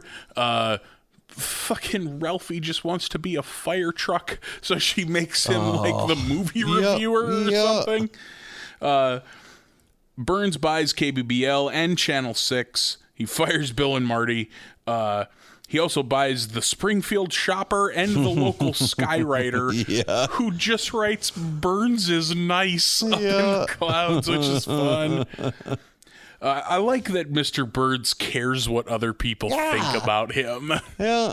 Like, it's one of those things where he does or he doesn't, depending on what we need for the story. True, yep. But I like the episodes where he cares. Yeah, sometimes he, like, revels in their hatred of him. Yep. Like, the episode where he blots out the fucking sun. Like, but sometimes he really wants people to like him. So now he owns all this shit, so he's cranking out propaganda, including some fantastic Itchy and Scratchy cartoons. Pro-nuclear power, Itchy and Scratchy. Yeah, where, like, the cat is protesting the power plant and talking about how great wind energy is, so the mouse runs him through with a forklift and runs him into a fucking wind turbine fan. Lisa is pumping out her counter paper now. She is using that as a way to fight back against all of Mr. Burns's pro-Burnsy propaganda. She has a meeting with Burns in his office where he tempts her with ponies. Sugar Bell is the name, and Honeysuckle. They have great horse names. And she loves them ponies. I love that she gets so wide-eyed about this, just like, oh. I like the Lisa noise. Like, Marge has her noise. I like the joyful Lisa noise. That is a good distinctive noise. I'm just like, oh. It's so funny to me. But she's not being swayed by Mr. Burns and his pony promises. So Homer, who's their main delivery outlet for her paper, is out delivering papers and gets run off the fucking road into a rattlesnake sanctuary. And the idea of a rattlesnake sanctuary is very funny. And that's kind of what causes all the staff to kind of bail, right? Yeah, everyone except Bart and Lisa leave her newspaper. Because Bart likes chaos. He's not going to leave this. He's in it. Yeah. There's during the Lisa and Skinner or Lisa and Burns scene, isn't there a point for some reason there's some downtime, so they're both kind of standing there idly? Yeah. Burns is way to make small talk. So, do you appreciate the popular music of the time? And of course, Lisa's got some fucking... Yeah, Lisa, of course, is like, I think it's just used to distract from bigger issues. Burns like, you're just always on. Yeah, are you always on? Such a great back and forth between... So, do you appreciate the popular music of the time? Yeah, the downtime is like, he's like, well, then get out of my office. Yeah. And she's like, I can't because my mom's not picking me up for an hour. God, it's so good. So everyone but Bart and Lisa leave the paper. They're going to fight the good fight. Burns starts playing dirty. He cuts the power to their house so she's not able to print her newspaper anymore. That's when at school, Skinner shows her this hand printing machine. It has a name. A mimeograph or mimeo machine, something like that. It's a hand crank. It looks like the squeezy rollers on an old-timey washing machine. Yep. Squeezy rollers, probably not what those are called. It's like the chamois squeezer thing, Sure, yeah. Chamois squeezer is my favorite NWA Southern wrestler from 1978. I don't think that'd be a finisher. It's a ringer. I think that's just the term, right? A ringer? Oh, yep. That's totally the word for it. Not a chamois squeezer. Thank you. Run it through the ringer. Couldn't think of ringer. Squeezy roller is what I had. Tag team partner of chamois squeezer. Yep, chamois squeezer and squeezy roller. The ringers. Yeah, the ringer. Oh, my God. Yeah. Are they masked? No masks. They're very handsome boys, actually. Very clean. And I think we've discussed this. You didn't have a school paper in any form. Christ, I thought you were going to say you didn't have a washing machine. You didn't have clean clothes. Wore animal hides. More of a nomadic people. Oh, Christ. Oh, that's fucking funny. No, we didn't have a school paper. That seems like something you would have enjoyed. We barely had a yearbook, you know? I don't have a yearbook from when I graduated. I don't know. I never got a call that day. Yeah. But It's ready now. Right. It's waiting somewhere. No, we definitely didn't have a newspaper, but I might have enjoyed a newspaper. I think even back then I'd have been like, sure, I'll write a thing. Yeah. I could have seen that. You'd have been the eccentric. You would have been just put in charge of it. Yeah, exactly. I'd have been editor-in-chief because nobody else would have wanted to do it. And yes, I was the eccentric. Even without the newspaper, I was the eccentric. So Skinner shows her how to use this thing. There's a fun flashback to him being captured in Vietnam while he's using it to print off flyers for a chair that he's selling. Yeah. Burns decides to play even dirtier, calls Homer into his office, fills him full of drugs, and then starts pumping him for information on Lisa. That hot Lisa gossip. Yeah, and the one that really sticks in her craw is Lisa loves Milhouse, which is, of course, not true. Yeah, I bet Milhouse looking up at the sky. Way to go, Moon Milhouse. Yeah. So good. Burns is projecting Milhouse and Lisa kissing on the moon. Amazing that we have not figured out a way to advertise on the moon Yeah, no yet. shit, yeah. I'm shocked, frankly. Burns goes, maybe my biggest laugh of the whole episode. Burns, during this moon sequence, goes to crush an ant, and oh my god, and the ant just gorilla presses his foot and tips him over. He's terrified of it. Yep. Holy shit. Oh man, I almost clapped yay, Feeble Burns. Hey, Feeble Burns, He's back. Our favorite. Lisa, after all this Milhouse shit, gives up. Homer comes to her defense and prints out a Lisa is great episode. It's an issue of the Homer Weekly or something. There is a line when it's late at night and he's in the middle of getting this started. He's all full of beans. It's I'm going to pull an all-nighter. Marge, make a pot of coffee, drink it, and then start grilling burgers. Such an insight. I fucking died when he said that. And Marge is just take, okay. Yep, that sounds perfectly feasible. Make a pot of coffee for you because you're going to have to cook me food all night. Burgers in particular. 5 a.m. Yeah, nothing makes me feel spry and ready to stay awake like a hamburger. Yeah. Much less a bunch of them. Oh, yeah, boy. I enjoyed that. So Lisa and Homer have their heartwarming moment where she reads her paper that her dad made for her about how proud he is of her. And then we kind of look around, and everyone has their own paper now, including a drunk Barney. Yep. Barney is off the wagon again. Yep.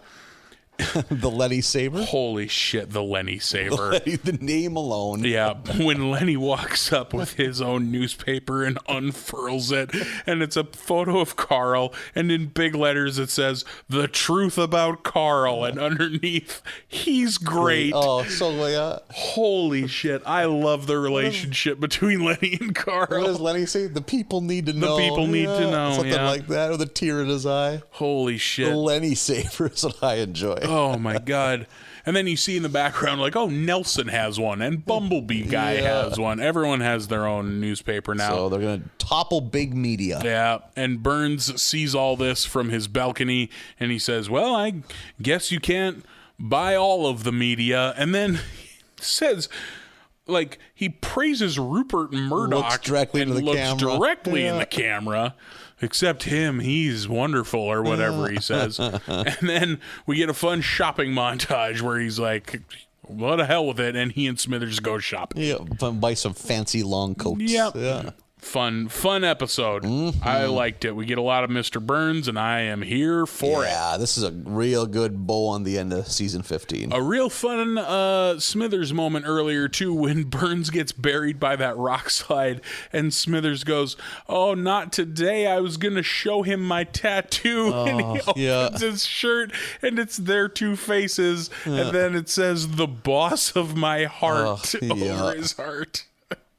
Insane. Yeah. Oh God, as much as I love the relationship of Lenny and Carl, I'm also pretty into the Smithers Burns dynamic. Especially when Burns is like 99 years old. Yeah. If you believe what they're telling us. He even mentions in this episode, well, I have been 89 for several years now. Like, I like that he lies about his age like a middle-aged woman who's insecure about her age. As if there's something more noble or like vibrant about being 89. Right. Like, he just won't say 90. A certain point in the bell curve, you think you would lie the other way just for the bragability Of how old I am. I'm 103. Yeah. Turns out you're 97. Well, like, we've covered that he was in World War One as a young man. Yes, World War One. He was 20 in the teens. Yeah, he'd be in the newest seasons. If that is canon, he'd be in his like 100 in mid 20s.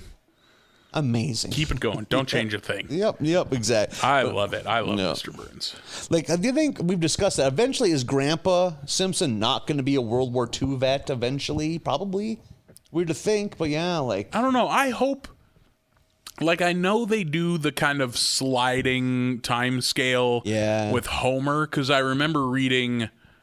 I don't know if this was during the pandemic, I think, where they aired an episode where we flash back to Homer in high school and it's the 90s and people being really bent out of shape about that. Interesting. But then other people being like, yeah, they kind of always just work on this fluctuating time scale. Okay, yeah. You know, that's kind of the way Marvel does it too, where they just work on a 5-year time scale all the time. I know really early on, I think we see a picture of his driver's license, like in season 1 or 2. He was born in like 56. Yeah. So now they got to move that up to like, to where he's in high school in the 90s. Yeah. Because Homer Simpson is 35? Our age. Yeah. Like your and mine roundabout Yeah. our age.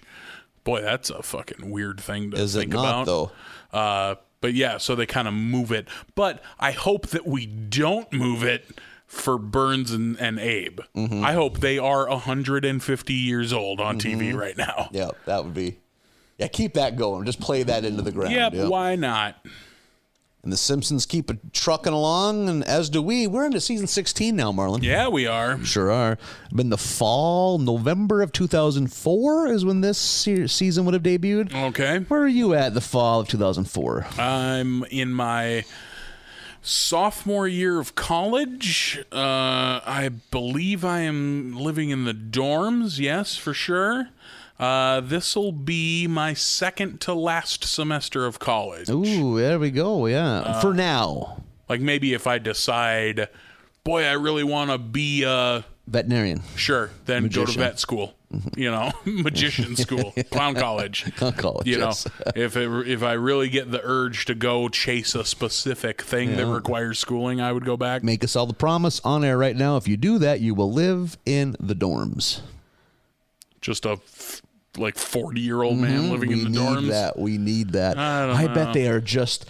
I bet it's because you're probably going to be talking to like an RA or just like a student assistant when you sign up. It's like, oh, so your son or daughter is like, no, it's going to be me. Yeah. Oh, that's fine. That's fine. Okay, no, I need housing assistance too. I'm going to have to. Gary, because that is now. Oh, we have a handful here. Now we need a manager. You're gonna live in here. those weird apartments on campus. Yeah, it's like the weird. I've known one gal that her and her husband lived in the couple suites on MSUM's campus. So it's just like, holy shit! How much dust did they have to kick off that place? No kidding. Like, oh no, kid, someone wants to live here. Well, I'll be. I pretty vividly remember being like 18 years old, new to college, my freshman year, and seeing people who were younger than I am now, and me thinking like, what are these fucking old men doing here in college? Get out of here. What the funny thing about this is, I was also enrolling that fall in the same school you were at, and I was not that far ahead of you. If I add up my past credits, the ones I actually finished, halfway through sophomore year, I bet. Yeah. All that would have added up to. So, yeah, I was right there with you. I would have been, early mid-20s, and just still not even a junior yet. That's always a troubling on my third college at this, and returning to a college, so my fourth college change. That's always a good sign. Fun. I was in it to win it this time, and I ended up finishing, so there we go. Never stop following your dreams. Now, I would... like, if this is the fall of 04, in the spring of 05, I will leave college. Yep. Yeah. So I'm almost done here. Your swan song, your collegiate, your higher education swan song. And not a lot else going on. I was kind of just a student, not a very good one at the time. I was kind of a deadbeat student at this point. That would have been the last summer I ever moved home for the summer. I had a job. Just a kid job, which I'm in my mid-20s. I shouldn't be having kid jobs anymore, but I did. Me and my friends still refer to it as the summer of fun. Now that I think about it. This was because it was a weird summer where a bunch of us had to move back for some reason. You're just coming off of the summer of fun? Yep. I would be just coming out, and we had one of those weird summers where there's a bunch of fun things going on, a bunch of weddings of mutual friends. So just every weekend was a party. Yeah. We kind of had that one last high school college hurrah. County fair. Yep. Probably. Yep. It was the last time I went to the North Dakota State Fair for ages and ages. We went and did a tour, did a walkthrough of the grounds. Went to the freak shows. Got to see they still do that, Oh yeah. It's almost all shams, but we did it. Sure. Got to see the world's littlest lady. I remember I didn't want to pay a buck. I could just picture she's a lady but little. And that's it. I'm not going to pay $2. Like my friends, like, I don't know. She's just sitting in there. She's real little, doing a crossword puzzle. She doesn't dance or anything. Just I love that. That's that woman's job. Just be little. I just do my puzzles. She is awfully little. I don't got any proof she's the littlest, but there was, when I worked at the strip club, one of the feature weekend acts they got in was a little person stripper. Littlest stripper. And little. Like, I think I've seen 18-month-olds who were bigger than this lady. Wow, that's wild. It was a whole thing. I was kind of uncomfortable. Yeah. At this point, she's deep in the game. She gets it. Oh yeah, she was totally game. It's more of you ancillary people that were uncomfortable. It was she didn't have a problem. Yeah. I was uncomfortable. Yeah. The guys that are into it are into it. Like, you could have thrown her 40 yards. Yeah. You could have thrown a tight spiral. I've seen DQ ice cream cakes that were longer than she was. As for television at this time, this had been the fall of 2004.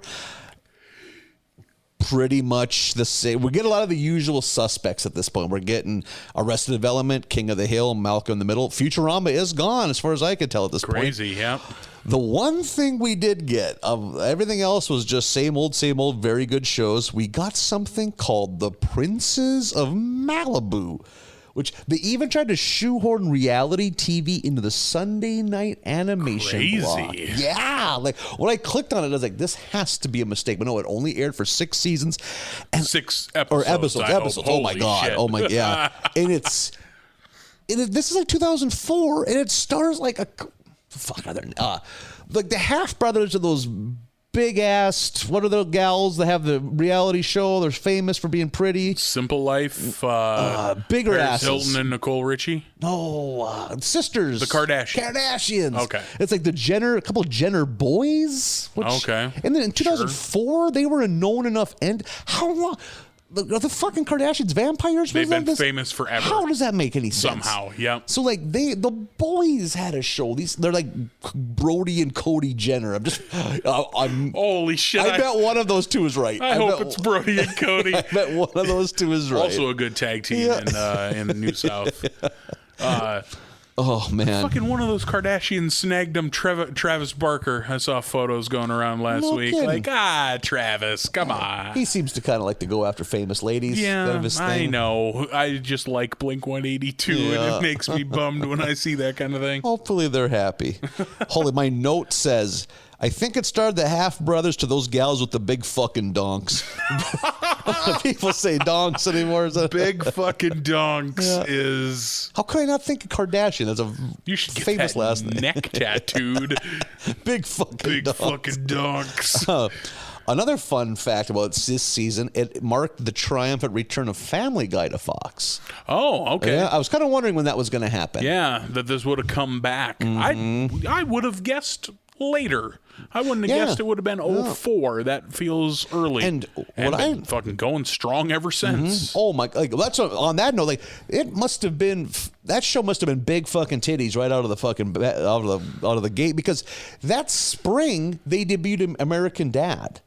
Oh, American another Dad is McFarlane like 18 joint. seasons old now. Yeah. I couldn't believe it, that because American Dad started that same year, and I'm pretty sure they're still making it. Yep. Pretty sure that is still something that's gonna make. I've watched maybe a dozen episodes of that show, and I don't care for it. For me, it's like, oh, this isn't bad, but it's not good enough for me to care. Right. That makes sense. It's yeah. like I don't know.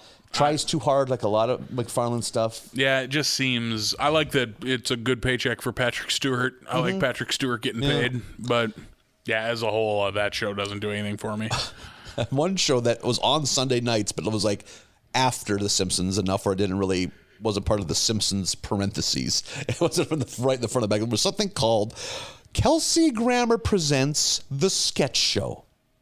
Sounds made up. I did a quick look at 6 episodes is Just all that people made doing it. charcoal drawings. It was a sketch. I guess it was like, it happens a lot. It was a popular British program that they made into an American show and died on the vine. Yeah. Yep.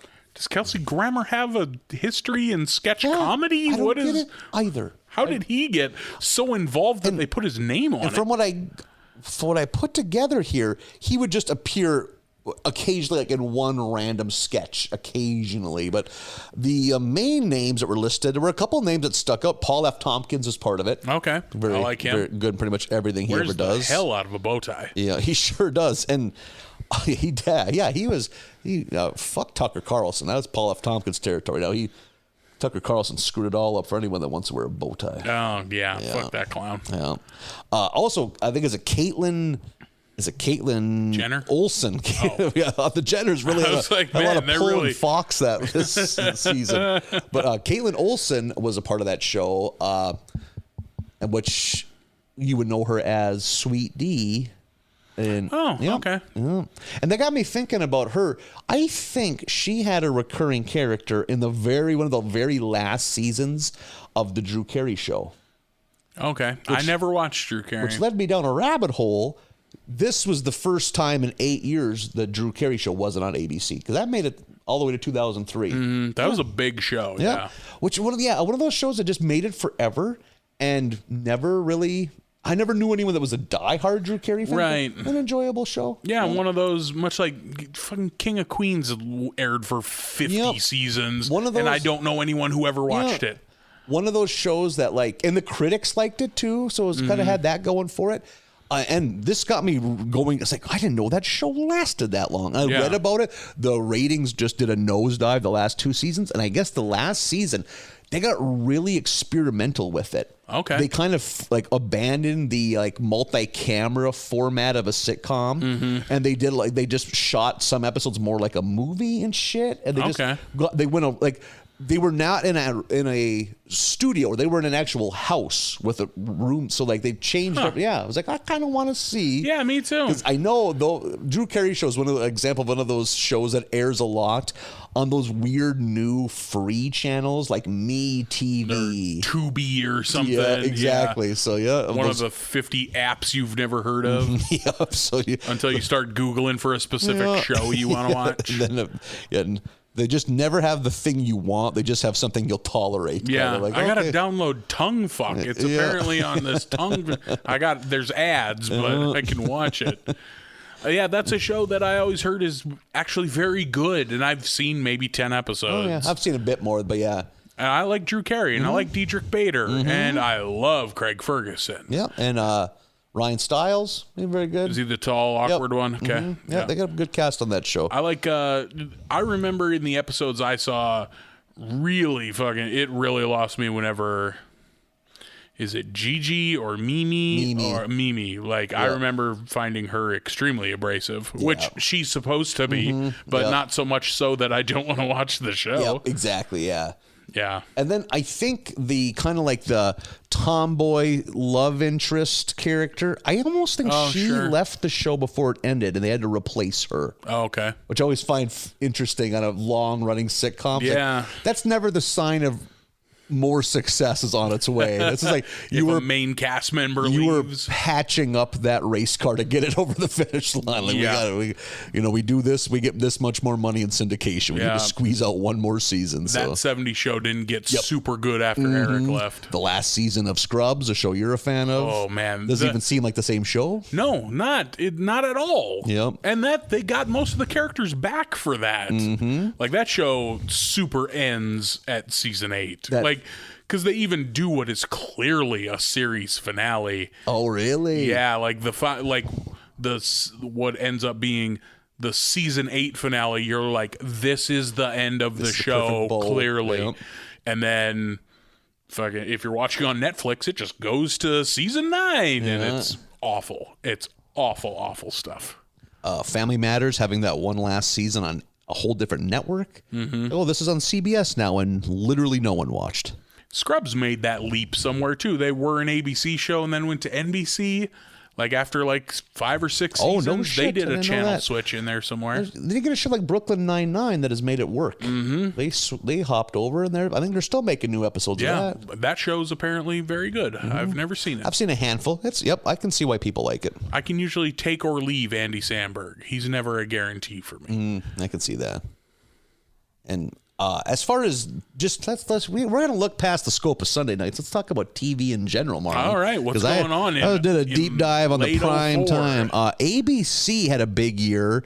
That year, Lost, Desperate Housewives, and Grey's Anatomy all debuted.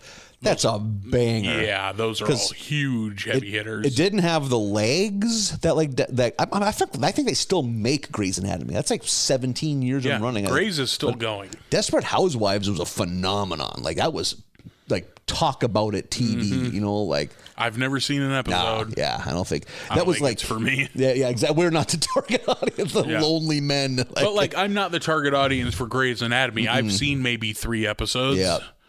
And Lost too. I mean, we kind of shit on it, but when Lost was in its prime, it was the biggest thing. It was how is this on network TV? It's that good. This should be on HBO. Yeah. And it was water cooler TV. Yep. Holy shit, did you see last night's episode? Yep. So ABC was kicking ass. Things were a little bit tougher on NBC. They had just lost Frasier and Friends. Those are 2 bell cow shows to lose. So both Friends 9 seasons. Frasier was 10 or 11. So that's tough to replace. I should watch Frasier. Yeah, I've seen enough, but I've never really. I'm sure I've seen 50% of the episodes. I've never loved it, but I also haven't watched it in fucking 15 years. Yeah. I should give it a try. The writing's really good. They got great actors on that show, so it's all over my Twitter feed right now because the Frasier Crane looking out his window memes are not stopping anytime soon. Just him looking out of the balcony, and then people are photoshopping whatever outside of the balcony. A lot of that happening on Twitter. So NBC lost Friends and Frasier, and they replaced it with a literal mountain. You look at the Wikipedia page, it's awe-inspiring, the list of forgettable reality TV trash, including something, and this is on network TV, Tommy Lee Goes to College. That wasn't on VH1. That was on NBC on prime time. Insane. That sounds like a fake show on The Simpsons. Yeah, it totally does. Or it's VH1 following Flavor of Love. Nope. Following fucking Law and Order Special Victims Unit. Tommy Lee going to college. Stay tuned next for Tommy Lee Goes to College. Who does he finger tonight? Everybody. Line up, ladies, and nudes. He'll take all comers. Starring Tommy Lee and his enormous hog. This enormous hog has white guy dreads, just like him. That's why he's such a good drummer, is he can drum with it. Like, a lot of people don't know that. Really switch up his timing. Is he using a double kick now, you would think? Yeah, it's like Joey Jordison machine gun bass. He's just using his horn. Yeah. Inside the drummer studio. Use your hog. There's one huge horn in this band. Really? Is it ska? No, it's classic rock. So the first episode of season 16 is, of course, Treehouse of Horror. Nailed it. Good. Attaboy. 15. I think you're on a hot streak I am, of yeah. pronouncing that correctly. I was very skeptical there because I was like, I did not copy paste this. I just was like, this could be wrong. And as always, we have the three part, and I loved this intro With the keeping it Kodos. Yeah, keeping it, and it's them cooking the Simpson family. They're checking the oven. It's like Bart in a frying pan. I think Lisa and Marge are like pies. Yeah. Homer's eating himself, and that's a gag. We got a laugh track. Like they're inviting their boss over. The boss or is something. coming to dinner. Like just this horrible sitcom trope. And then Bart bursts out, and they all have a good laugh. And then it cuts to like the intro. I am pretty sure that is the music from the ABC sitcom Perfect Strangers. Oh, is it? I am pretty sure it's not a parody. It is it, which I love that kind of shit. Yeah, you know? and like, I didn't know it was anything specific. I was like, this just sounds like sitcom music. Yeah, sitcom schlock. Yeah. I wish I didn't know that was from Perfect Strangers. Has anyone's boss ever come over for dinner? Yeah. Why is that such a sitcom trope? Because that's not a real thing. Never, ever. The Simpsons have made fun of the bosses coming to dinner. You know when you eat with your boss, when you're at a restaurant and the boss is putting on the company card? Yeah, once every year. Yeah. No one, that's a weird thing. Maybe it was like a thing back like in the 50s. Like it was like a respect. Hey, I want you to come. I insist you come dine. I think with it us, is. I think it's a 50s family. and 60s thing. Yep. I think is where it started. Yep. But I can't imagine. Yeah. Like the only time you eat with your boss is when he decides that getting Little Caesar's pizza will stop you from revolting because you can't go to the doctor. Oh, if we don't get a pizza party in here pretty soon, they're gonna hollow me out, put my head on a pike. Yeah. You gotta get more crazy bread. There's never enough crazy bread. Open the crazy bread gates. You guys don't need teeth. Yeah. Not with crazy bread. Gum it. Gum the cheese balls. Gum the cheese balls. You know who's right? I don't need teeth at all. Man, between toffee and cheese balls, there's a lot of mouth horror in this episode. The first of the three is the Ned Zone, which obviously a play on the Dead Zone. Starring Christopher Walken. Yeah. Never seen the movie or the late 90s, early aughts TV show starring Anthony Michael Hall. You got it. Read the book, though, ages ago. I've never read the book or seen the series, but I've seen the movie. Okay. So that's where Is that a John Carpenter joint? It might be. Or, not John Carpenter, Cronenberg. David Cronenberg, possibly? That might be a Cronenberg. One of the big bangers. It's not fucked up enough to be a Cronenberg. Yeah. Cronenberg usually leans pretty hard. Yeah, I almost think it might be. I could be off, though. It is for sure somebody you know. Yep. I just watched it last year for Did you really? the October Worth Halloween a shit? thing. Yeah, I remember thinking it was all right. I think I gave it like a 3 out of 5. Like, yeah, this is fine. I remember it feeling awfully dated, but Christopher Walken in particular being very good in it. It is a David Cronenberg. I was thinking joint, it was a good paycheck movie for him. which is wild because it doesn't feel like a Cronenberg. Yep. Cronenberg movies feel like Cronenberg movies. I mean, he did a couple of those I Need to Pay My House Off movies in the early aughts that were very good. History of Violence and Eastern Promises. I forget that those are him. I mean, there are still a couple weird oddball things that you get a little bit of Cronenberg flourish, but like That's why it's like, it's a mean thing to wish. I wish Cronenberg had like a crippling gambling problem. so he would keep making those? Making like I don't know what his last, I think he's at a point, I don't even know if his movies get wide release anymore. Like, I didn't know he was still making movies. Yeah, I think it might have been a hot minute. I mean, he's getting to be an old man, but. Yeah. I like both of those, History, Violence, and Eastern Promises. Man. Both very good movies. Eastern Promises, you can see Viggo Mortensen's Hog. There's a vicious, like, is it like a Turkish spa? Yeah, and a like, sauna, bathhouse kind of naked fight. Yeah, they like, and captures the feeling of what it would be like. Oh my God, this is what it would be like if you had to fight to your death. You know, like nude. One of us is walking out of here. A dozen people. Yeah, that movie's. Both of those are very good. Yeah. Do you have a favorite Cronenberg? God, do I? Oh man, it wouldn't be The Fly, which I know would be pretty high. I like The Fly. I like it. Don't love it. Yeah. I don't know if I have one that sticks. I love there's parts in The Brood from the late 70s, early 80s that are super creepy. I like some of Dead Ringers. Jeremy Irons got some super creepy shit. Crash. It might be fucking Crash. Mine is Crash with a bullet, baby. Bonkers. Look at us on the same page. Yeah, like Crash is fucking premise great. of that movie is, and I like, is it Elias Kosteas? Is that how you pronounce his name? Elias Koteas. That dude. Casey Jones. Yeah, any movie Ninja he's in, Turtles. he's good. He should always have good roles. Like, he's a very good actor. He plays and has for a few years now, one of these it's a cop show that's not remarkable in any way. Law and Order. It's not Law and Order, but it's a cop show. NCIS. No, it's not one of those either. It doesn't Bay. belong to a franchise. Oh, okay. But Blue Bloods. It's Something not like that it. one. Yeah. Maybe it's Chicago. I don't think it's Chicago PD. Anyway, he's on one of those, and he plays the grizzled old detective, and frankly, does a very good job. Yeah, good for it. It's one of those. It's like on ABC right after the morning local news. Yeah. So you just have it on. Yep. Like Elias Koteas and Smoking Hot Sophie Bush, who I always liked. She was the brunette on One Tree Hill, which I didn't watch, but I had a roommate who did. So just to clarify. I'm assuming that's like a WB teen show. You got it. A WB teenage soap opera. This is just that title alone. Yeah. Yeah.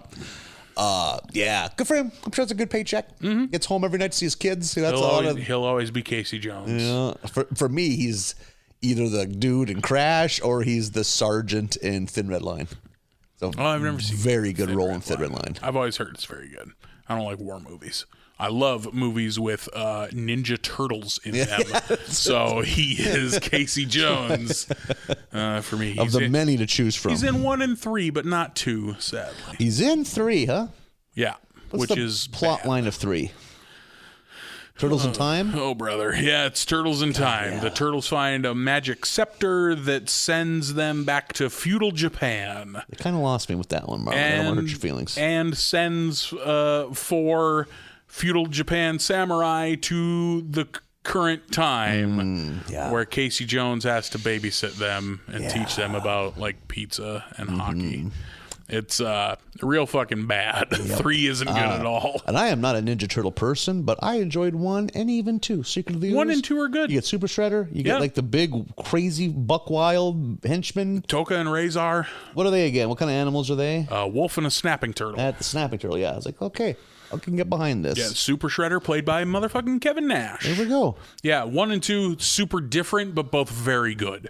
Like one feels like the comics, and 2 feels like the cartoon. Oh, interesting. Okay, We could turn this into a Ninja we Turtles can't podcast go down that road. immediately. We can't go down that road. Let's do it, baby. Back to the Ned so zone. Oroku Saki. So he threw a bowling ball in the air, and it hit Ned Flanders in the head accidentally.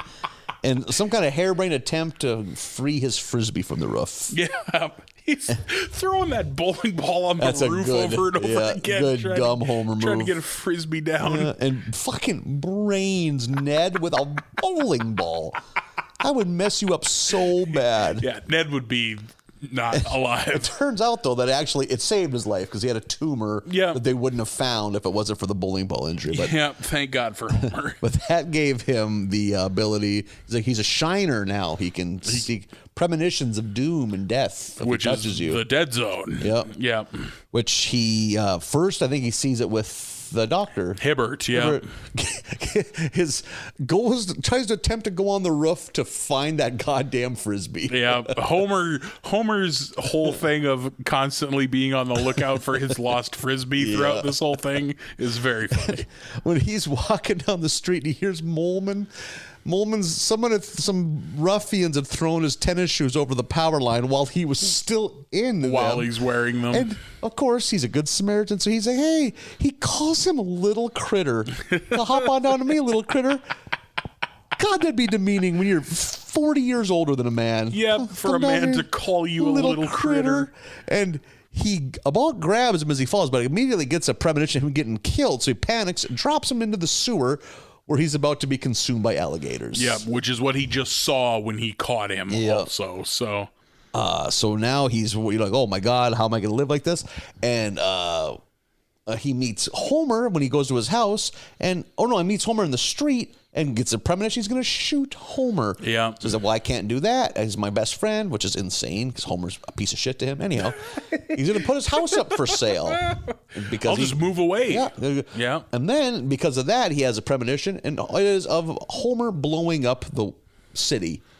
Because Ned, fucking Homer, gets wise to... Oh, Ned thinks that Ned is going to murder Homer. Here, take this gun. So he fucking gets Wiggum's gun and gives it to Ned and is begging him to shoot him. Said, Wiggum, give me your piece or something like that. Yeah. Here you go, citizen. Yep, just toss it to him. Out the window. And Ned, finally, first off, throws the gun in the wood chipper. A little chipper, it's labeled. Yeah. And then is like, I changed the future. Yeah. And then sees, oh, wait, Homer's going to blow up the fucking phone. So he realizes Homer, you can't go to work. There's ice cream cake. It's Carl's birthday. But it's Carl's birthday. There's ice cream cake. Yeah. So he goes to work. Ned has to follow him to put a stop to it. He's running around. I think he runs into Carl. It's like, Carl, we have to. If we don't change this, the city's going to blow up. It's like, it is what it is. Yeah, what are you going to do? Very, very at peace with the end of his life. Yeah. And then he sees it's Homer in his little containment booth with all the controls. He sees the self-destruct button, why is that the biggest button? He's eating his ice cream cake. And then he gets on the microphone. Don't touch that button. But the microphone's all broke up. Just touch that button. Yeah. Touch that button. Of course, Homer's a fucking idiot. So he's about to touch it. And we get a lot of gags of him almost touching it. Mm-hmm. So... yeah, Ned has to pull out that hammer, Marlon. Yeah, here we are. We're back at Ned killing Homer. Scream thug life. Empty a clip. Dumps it, and cheeses Homer, but Homer's death throes. He keeps getting closer and closer, hitting that button. You think it's over. He almost does. Oh, finally he's over. Then his tongue rolls out of his mouth and apparently weighs enough to hit the self-destruct. That's a hair trigger button. Yeah, it is. Yeah, again, why? Yeah. But that whole gag of Homer's been shot and is gonna fall forward, gonna fall backward, gonna fall forward again. Oh, he might fall on the button. Oh, but he falls to the side of it. Thank God. Oh, but his tongue rolls out and lands on the button. That thing went on too long, which is why it's very funny. So now they're all in heaven. Yeah. Yeah. And for me, there was a couple gags that didn't do a whole lot for me, but that was how it ended. Yeah. That's pretty much the end of it. I liked that one. It had a very Twilight Zone vibe that I was very into of Ned thinks he avoided his fate, but no, his fate was that he had to shoot Homer to prevent the thing from happening. And it just had a few good chuckles. Yeah. I like that. Some of these when they're poor, the Treehouse of Horror, when they're bad, they're fucking bad. They're just no laughs to be had. Yeah. This was a good one though. The second of the three shorts is 4 Beheadings with a Funeral. Kind of supposed to be a Sherlock Holmes, Jack the Ripper kind of vibe, Victorian, or not Victorian, but industrial London. Yeah. End of the Victorian era, yeah. Lisa's the brains, and Bart's like his her measly amused sidekick or something like that. Like every room he walks into, he's just like, oh, and just bewildered by something. I know at one point he's normal. just like perplexed and baffled by a doorknob. Yeah. Oh, a doorknob. Yeah. Because someone's murdering the Victorian era. The most prolific prostitutes of the area are all meeting a grisly demise. You and I both know that I have some manner of love for Prostitute British murders. Yes. We're all waiting for you to build up the gumption to say I love murdering prostitutes. Yeah. Your dreams a grisly reality. I was going to say British culture, like television. There's a phrase on the plaque outside of Scotland Yard. It says Scotland Yard, and underneath, what's all this then? Which is my favorite British thing in the world. Like, give me what's all this then, and Keeping Up Appearances, and Branston Pickle, and I don't need anything else in my life. I love what's all this then. Somebody on Facebook, I believe, reached out and discussed I need to give, was it Faulty Towers? No, I thought it was Keeping Up Appearances. I need to give another try. I mean, you should give that one a try that's too. The one that I just feel like nope, I'm not missing anything here. You've given up on maybe I need to try it again, but a lot of it's childhood trauma of like why David Letterman is one channel over. You grew up with no TV. You know what it's like. It's not like we would have to go through 47 channels. No, click, we're there. Click, we're there. I wasn't watching Keeping Up Appearances as a child. I was watching it when I was 17. Like when the rest of my classmates were having sex. I was watching Keeping Up Appearances because that show is gold. I know. Like I remember. I mean, at that age, I wasn't probably watching TV with my folks much, but if I was, they would have been watching it. But I remember more like late, like tweenish years, like where I'm old enough to be up at that point, like getting ready for bed. It's like, okay, we could watch the opening skit on Letterman. You don't have to do this. There's other stuff. Yeah, I Why remember did my dad like British comedy so much? I remember to this day, watch it. It's not late enough. He'll be watching it in 2 fucking hours. I remember watching Faulty Towers because that was one that I had heard of for a long time. Like I had an uncle or something who was like, God, they used to air this show on PBS and they don't anymore. And then it hit DVD when I was like 17 or 18, like right then. And also I adore John Cleese. John Cleese is my favorite Python. I like almost everything I've ever seen him in. Cat R. Wall, the bad guy from Fievel Goes West. That's John Cleese. And he's so fucking funny in that show. When a 17-year-old boy saunters into a media store and is about to purchase the DVD collection of full, I hope there's someone who's in charge of this in-house sound system. Fire up all by myself. Just everyone's like, why am I so sad right now? What's going on? But they don't know. There's a reason they feel. You think you're just on cloud nine. You can't believe you finally got your hands on it. Like, you think that was a fork in the road moment? Yep. There was a girl that was just she was pretty but not too pretty, so you had a chance. She was to your left. And Robert Frost, what path should I take? There's one box set of DVDs on a platter, just waiting for you. I don't know why it's like that. They only ordered one. Yeah. Like, who's gonna buy this? Whatever. All these teens nowadays are they're having so much fun. They wouldn't never need to watch a silly old British show. In comes Marlon with a brown oilskin trench coat and a backwards Slipknot hat. Like holding your money in 2 hands out in front of you like a child. Like, how many DVDs can I have? Oh, God. Well, you could go meet that girl, Marlon, or you could buy Faulty Towers on DVD. She loves chubby boys that look like they're wearing a wet leather pouch for a one-piece outfit. She loves hard rock boys who look like they're wearing a big scrotum. A big shorn scrot. But nope, you're buying Faulty Towers on the complete series. What was that? The boot from Mario 3 called again? Kuribo's shoe. Kuribo's shoe was a big leather nutsack. You're just bouncing around the mall in Bismarck. I could step on PD piranhas. Get the fuck away from me, kid. Okay. Spikes, Buzzy Beetles, nothing. It's like ongoing commentary to whoever's beside you. Got that fucking winding key spinning on the side. Yeah. You could cranking that by hand. It's exhausting. Whew, a long day of stepping on spinies earlier. Take a break. Go home. I will. I got Faulty Towers on DVD. Pulling it out of your leather moist sweat bag. In my blue Suncoast bag. Is a fucking kid wearing anything underneath that?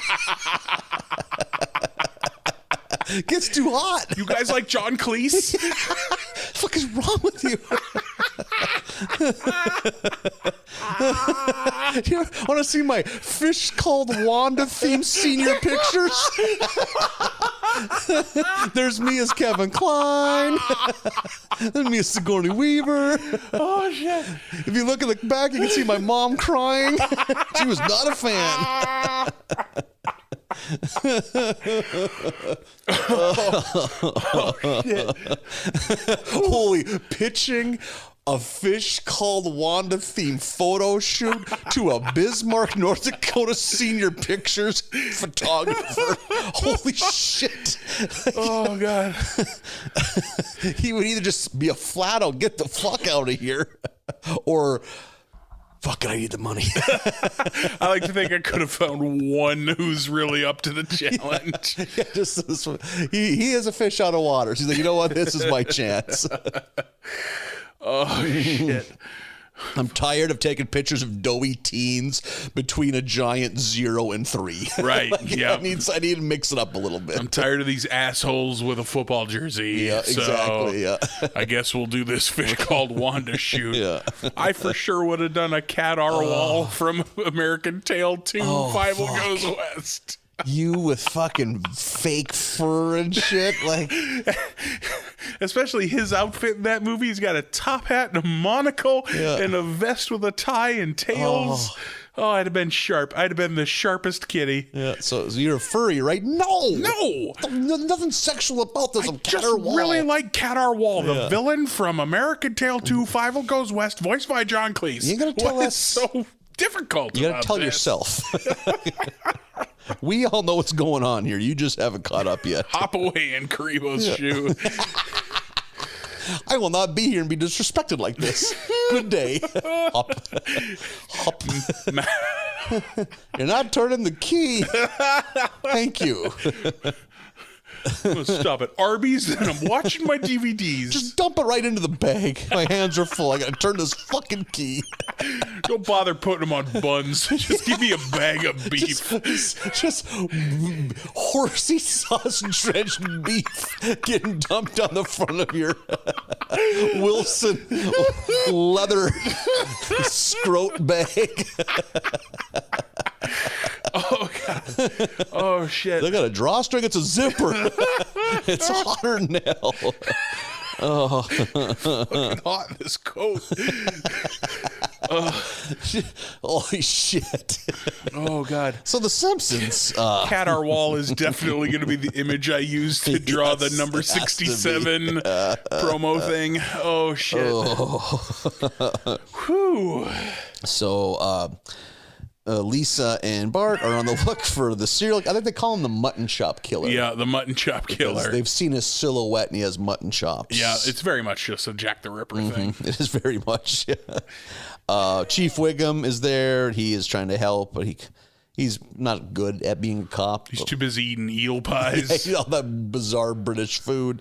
Likes himself a good eel pie. I like a decent piece of eel on some sushi. I've never fucked with it in pie form. I don't go out of my way to get raw eel, but if it's part of like a platter, I'll have a few.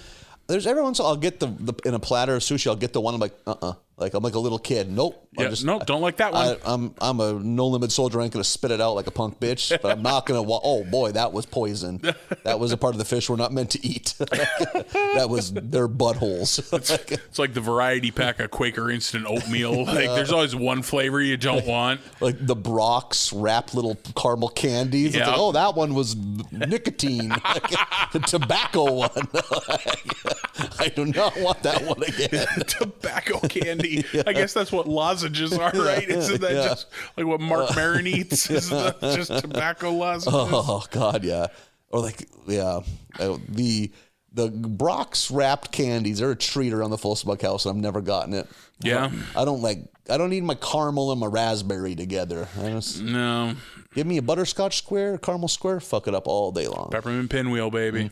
Yeah, that's a good old man candy. I mean, I can't just munch them like popcorn. I can just by the handful. Your sinuses will just fucking up my teeth. Oh, like, really? Just get in them. That's for me, it's more of a breath mint than a treat. Yeah. Yeah. It can be both. Yeah, exactly. That's living your best life right there. I'm not saying, but I'm saying, thank God they're all individually wrapped, so I can't oh my God. So I can't just take them by the handful. That's more alarming than the leather scrote jacket. I got the freshest breath. Oh my God. Oh, okay. I gotta get that image out of my head. You just munching them watching a movie. They're watching a fish called Wanda 2. It's so loud. Yeah, just crunching. Yeah. Jesus. In your leather pouch. Just a face sticking out. Just so in your leather flipper hands, just flinging the unwrapped peppermint wheels that you brought from home. Took me all afternoon to unwrap them all. Yeah. Put them in a big Ziploc baggie to take to the theater. There's a bunch of teenagers hanging out. No, I gotta unwrap these peppermint wheels. I gotta buy 2 seats as Kuribo's shoes so fucking big. You can just be a normal boy. Oh, I can't hear you because of the peppermints. You don't have to wear the leather pouch. It's a Kuribo shoe. Leather pouch doesn't have a key you got to spin. More peppermints. I kicked a Goomba out of this for this. You kicked a child. Sure, we're gonna have to go to court over that. Boy, we're real focused in on this Kuribo's shoe thing. Both got Mario 3 on the brains. Yeah, we sure do. Oh, fuck. So they are on the hunt for the killer, and the cops just arrest Apu. Yeah. You know. Quote, until we find someone darker. Yeah. Jesus Christ. Yeah, they just arrest Apu. They assume it was him because he's not white. And then Lisa looks at the murder weapon of one of the prostitutes, like, well, wait a second. Like, there's something's up here. So they realize the real killer's still out there. Yeah, it's like a fancy bejeweled crisp blade. There's like seven daggers of some 7 swords of Osiris. Oh, well, they bring it to Comic Book Guy, and he knows. There's a great scene where Comic Book Guy gets stabbed by the killer, and he's reaching for the life elixir, and it spills onto that little footstool. Which comes to life. Gains sentience, and so Comic Book Guy dies, but that stool runs away. And they keep looking. They do capture the killer in the shadows, and it's Homer, a mutton chopped Homer. Yeah. And they got him in the gallows, and he is begging for free. It wasn't me. But they do a good job of like, well, who is it then? Because they've kind of sold it as it being him. Mm-hmm. And then Lisa, they find either Patty or Selma stabbed. Yeah. It's like, well, we can't tell anything. This corpse is bloated and falling apart. It's been here for weeks. It's like, I was stabbed 5 minutes ago. Yeah, and then dies again. Yeah. Lisa smells the handle of the dagger, which I would not recommend getting in the habit of. Mm-hmm. And lonely, sad men own daggers, like ornamental swords. It's gonna smell a lot like the ocean if you get my drift. Not a lot of CEOs own daggers. And Lisa realizes, there has been a mistake. As she runs to the gallows, Homer is about to, I don't know, are they hanging him or cutting his head off? Hanging him, yep. And she's like, no, wait, we got a mistake. Sure, these are the daggers that were used, but if you look at this, if you smell it, the unmistakable aroma of eel pie. Mm-hmm. So it turns out Chief Wiggum has been the serial stabber this whole time. Yeah, he was the mutton chop murderer, which is revealed when Lou pulls his hat off and his mutton chops fall out. He had them tucked up in his hat. And he about to give a big speech about why he did it. Then he just runs. He gets in, him and Ralphie get into a hot air balloon, I believe, and they escape. And then they get hit by like a steampunk UFO. What is going on? Driven by Kang and Kodos. And also, Ralphie is an opium addict. Yeah, and then it's all revealed this is an opium dream in Ralphie. Yeah. So I was like, well, that was something. Because we did go to the opium den earlier that Mo runs, which is funny, and Burns is an opium addict, which is funny. Yeah, because they do think it was Burns at one point. Yep, yeah. That's a plot point that I was missing. But what do you think your typical opium den smelled like? Oh, no. Insanity, dude. I'm sure it was, how often do you think they cleaned out the bodies that OD'd?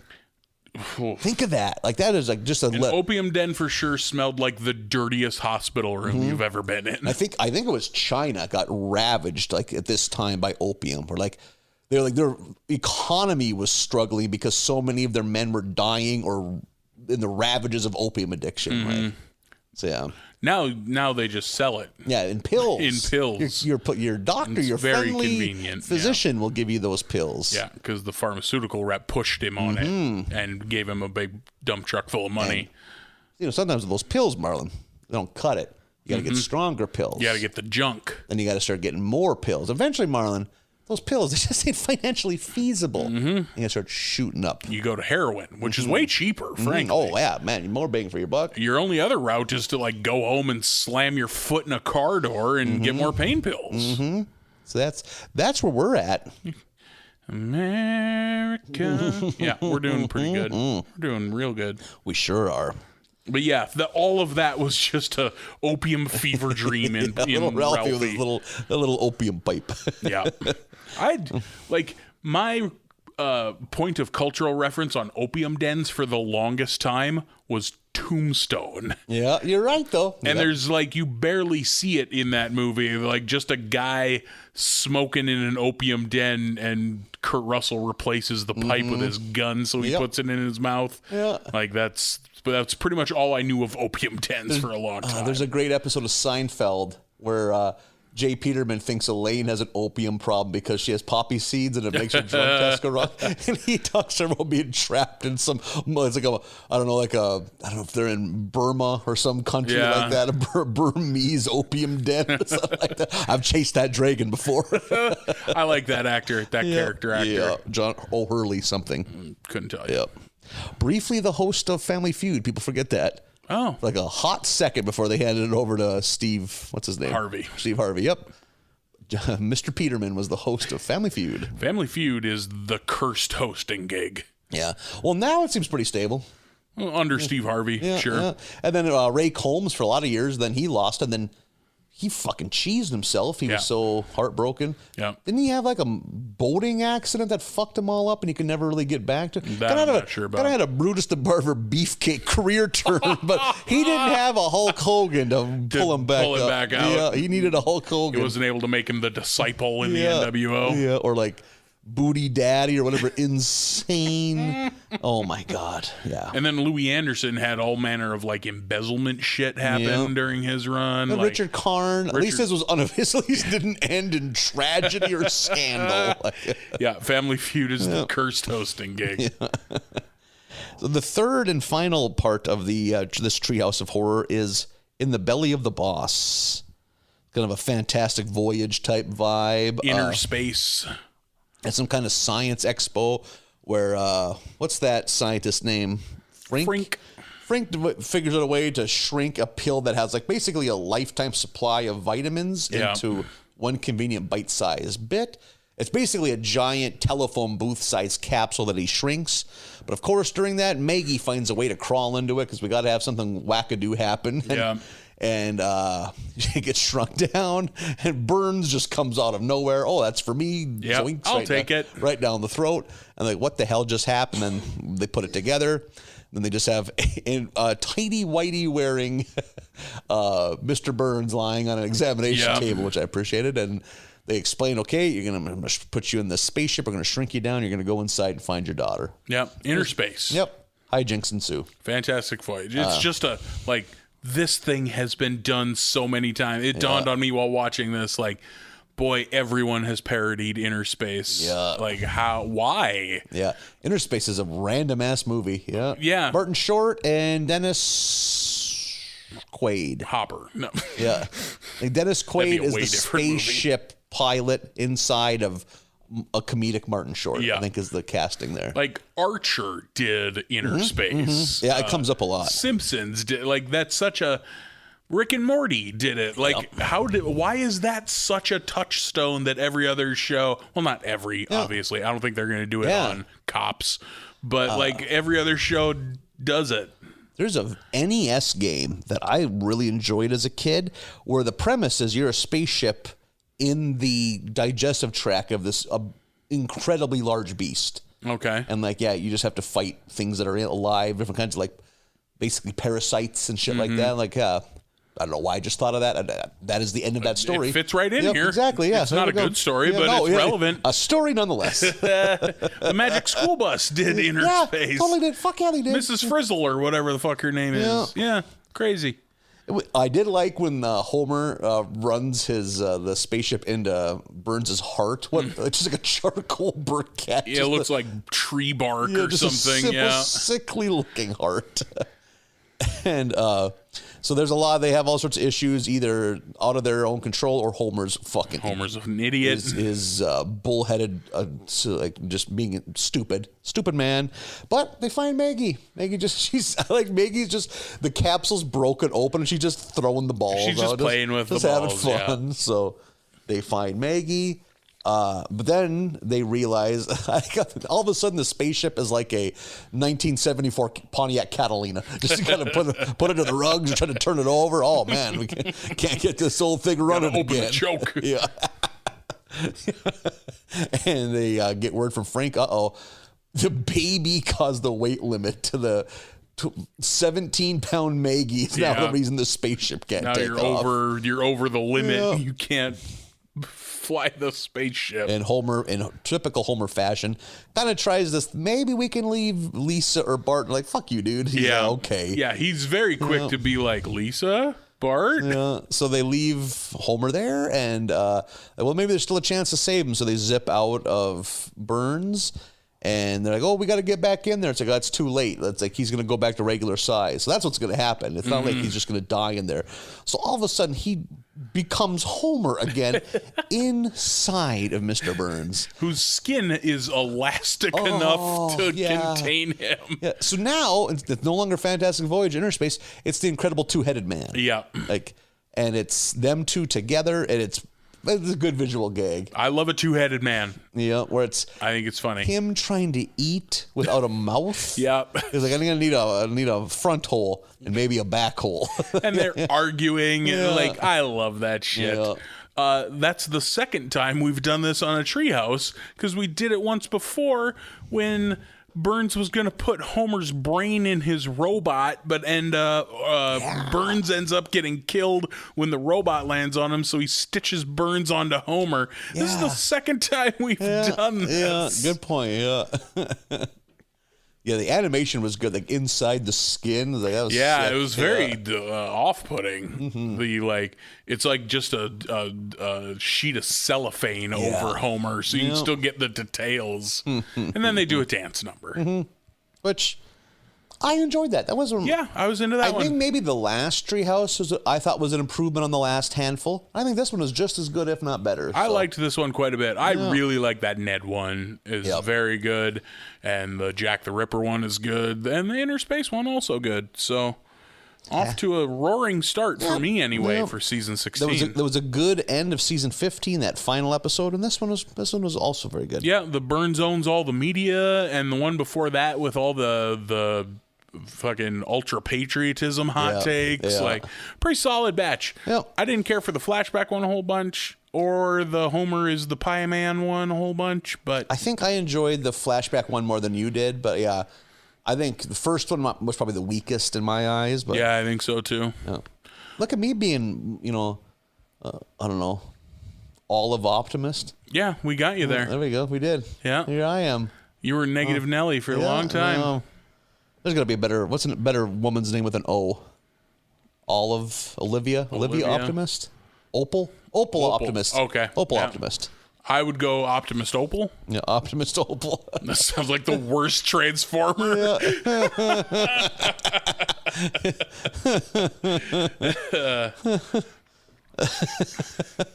Oh, yeah. So, yeah, a good batch. Yeah. Into it. Yeah, onward into season 16. And we will do that next week. Episodes 2 through 6. No, 5. Mm-hmm. 2, no, 6. 3, 4, 5, 6. 2 through 6. Look at that. Yeah. I had it right the first time. Counted it out on my hands like an imbecile. Yep. I had it right the first time, but didn't have the confidence to stick with it, in yourself. Nathan. So 2 to 6 of... If only they sold confidence in a DVD 3-pack. Oh, God. If you can, make some time this week to enjoy Faulty Towers, because it's extremely good. Or Five Goes West. Yeah, that too. Tell your friends about us. Yeah. Hot, fucking scathing, hot, big old numbers coming out of Columbus, Ohio, the San Francisco, Oakland Bay Area. I'm forgetting a couple. Birmingham, Alabama, Phoenix, Arizona. Welcome to everybody. Eagles song here. Possibly Winslow, Arizona. I've such a fine sight to see. I have been through there. It's not remarkable. Well, unless you are listening from there. Sorry, Winslow. Beautiful city, beautiful people. It sounds like I'm starting my own version of I've Been Everywhere by Johnny Cash. Well, that's good to hear. Yeah, big stuff popping. So thanks everybody for listening. Find us on the internet at Barley Basket USA on Facebook, Twitter, and Instagram. BarleyBasketUSA@gmail.com is the email address. You got anything going on in your life this week? Just telling jokes with your fine ass. Telling jokes. When this comes out, we will have told the jokes. As of this recording, we are looking ahead a day to telling some jokes. When you're listening to this, Marlon and I will be basking in the glow of our success in Lemon, South Dakota. Absolutely. With all of our Hugh Glass merch. Yep. Hugh Glass windbreakers. No shot bears glasses. allowed. So hopefully that went well, I guess. Well, yeah, you're either going to hear a triumphant story or a tale of sorrow. Maybe some war tales. Yeah. So hopefully that's not the case. Hopefully the next podcast isn't delayed because we need to go get tetanus shots. I played on all the petrified wood and I got the rickets. Got some woolly mammoth disease. The guy's got hepatitis W. Nathan slipped on some petrified wood and he got lockjaw. That'd be a good podcast. Nathan, all your bones are crunching together. But 2 through 6 are your Simpsons for this coming week. Season 16. We're off and running. Everyone enjoy yourselves, and we'll see you next week. Bye, everybody.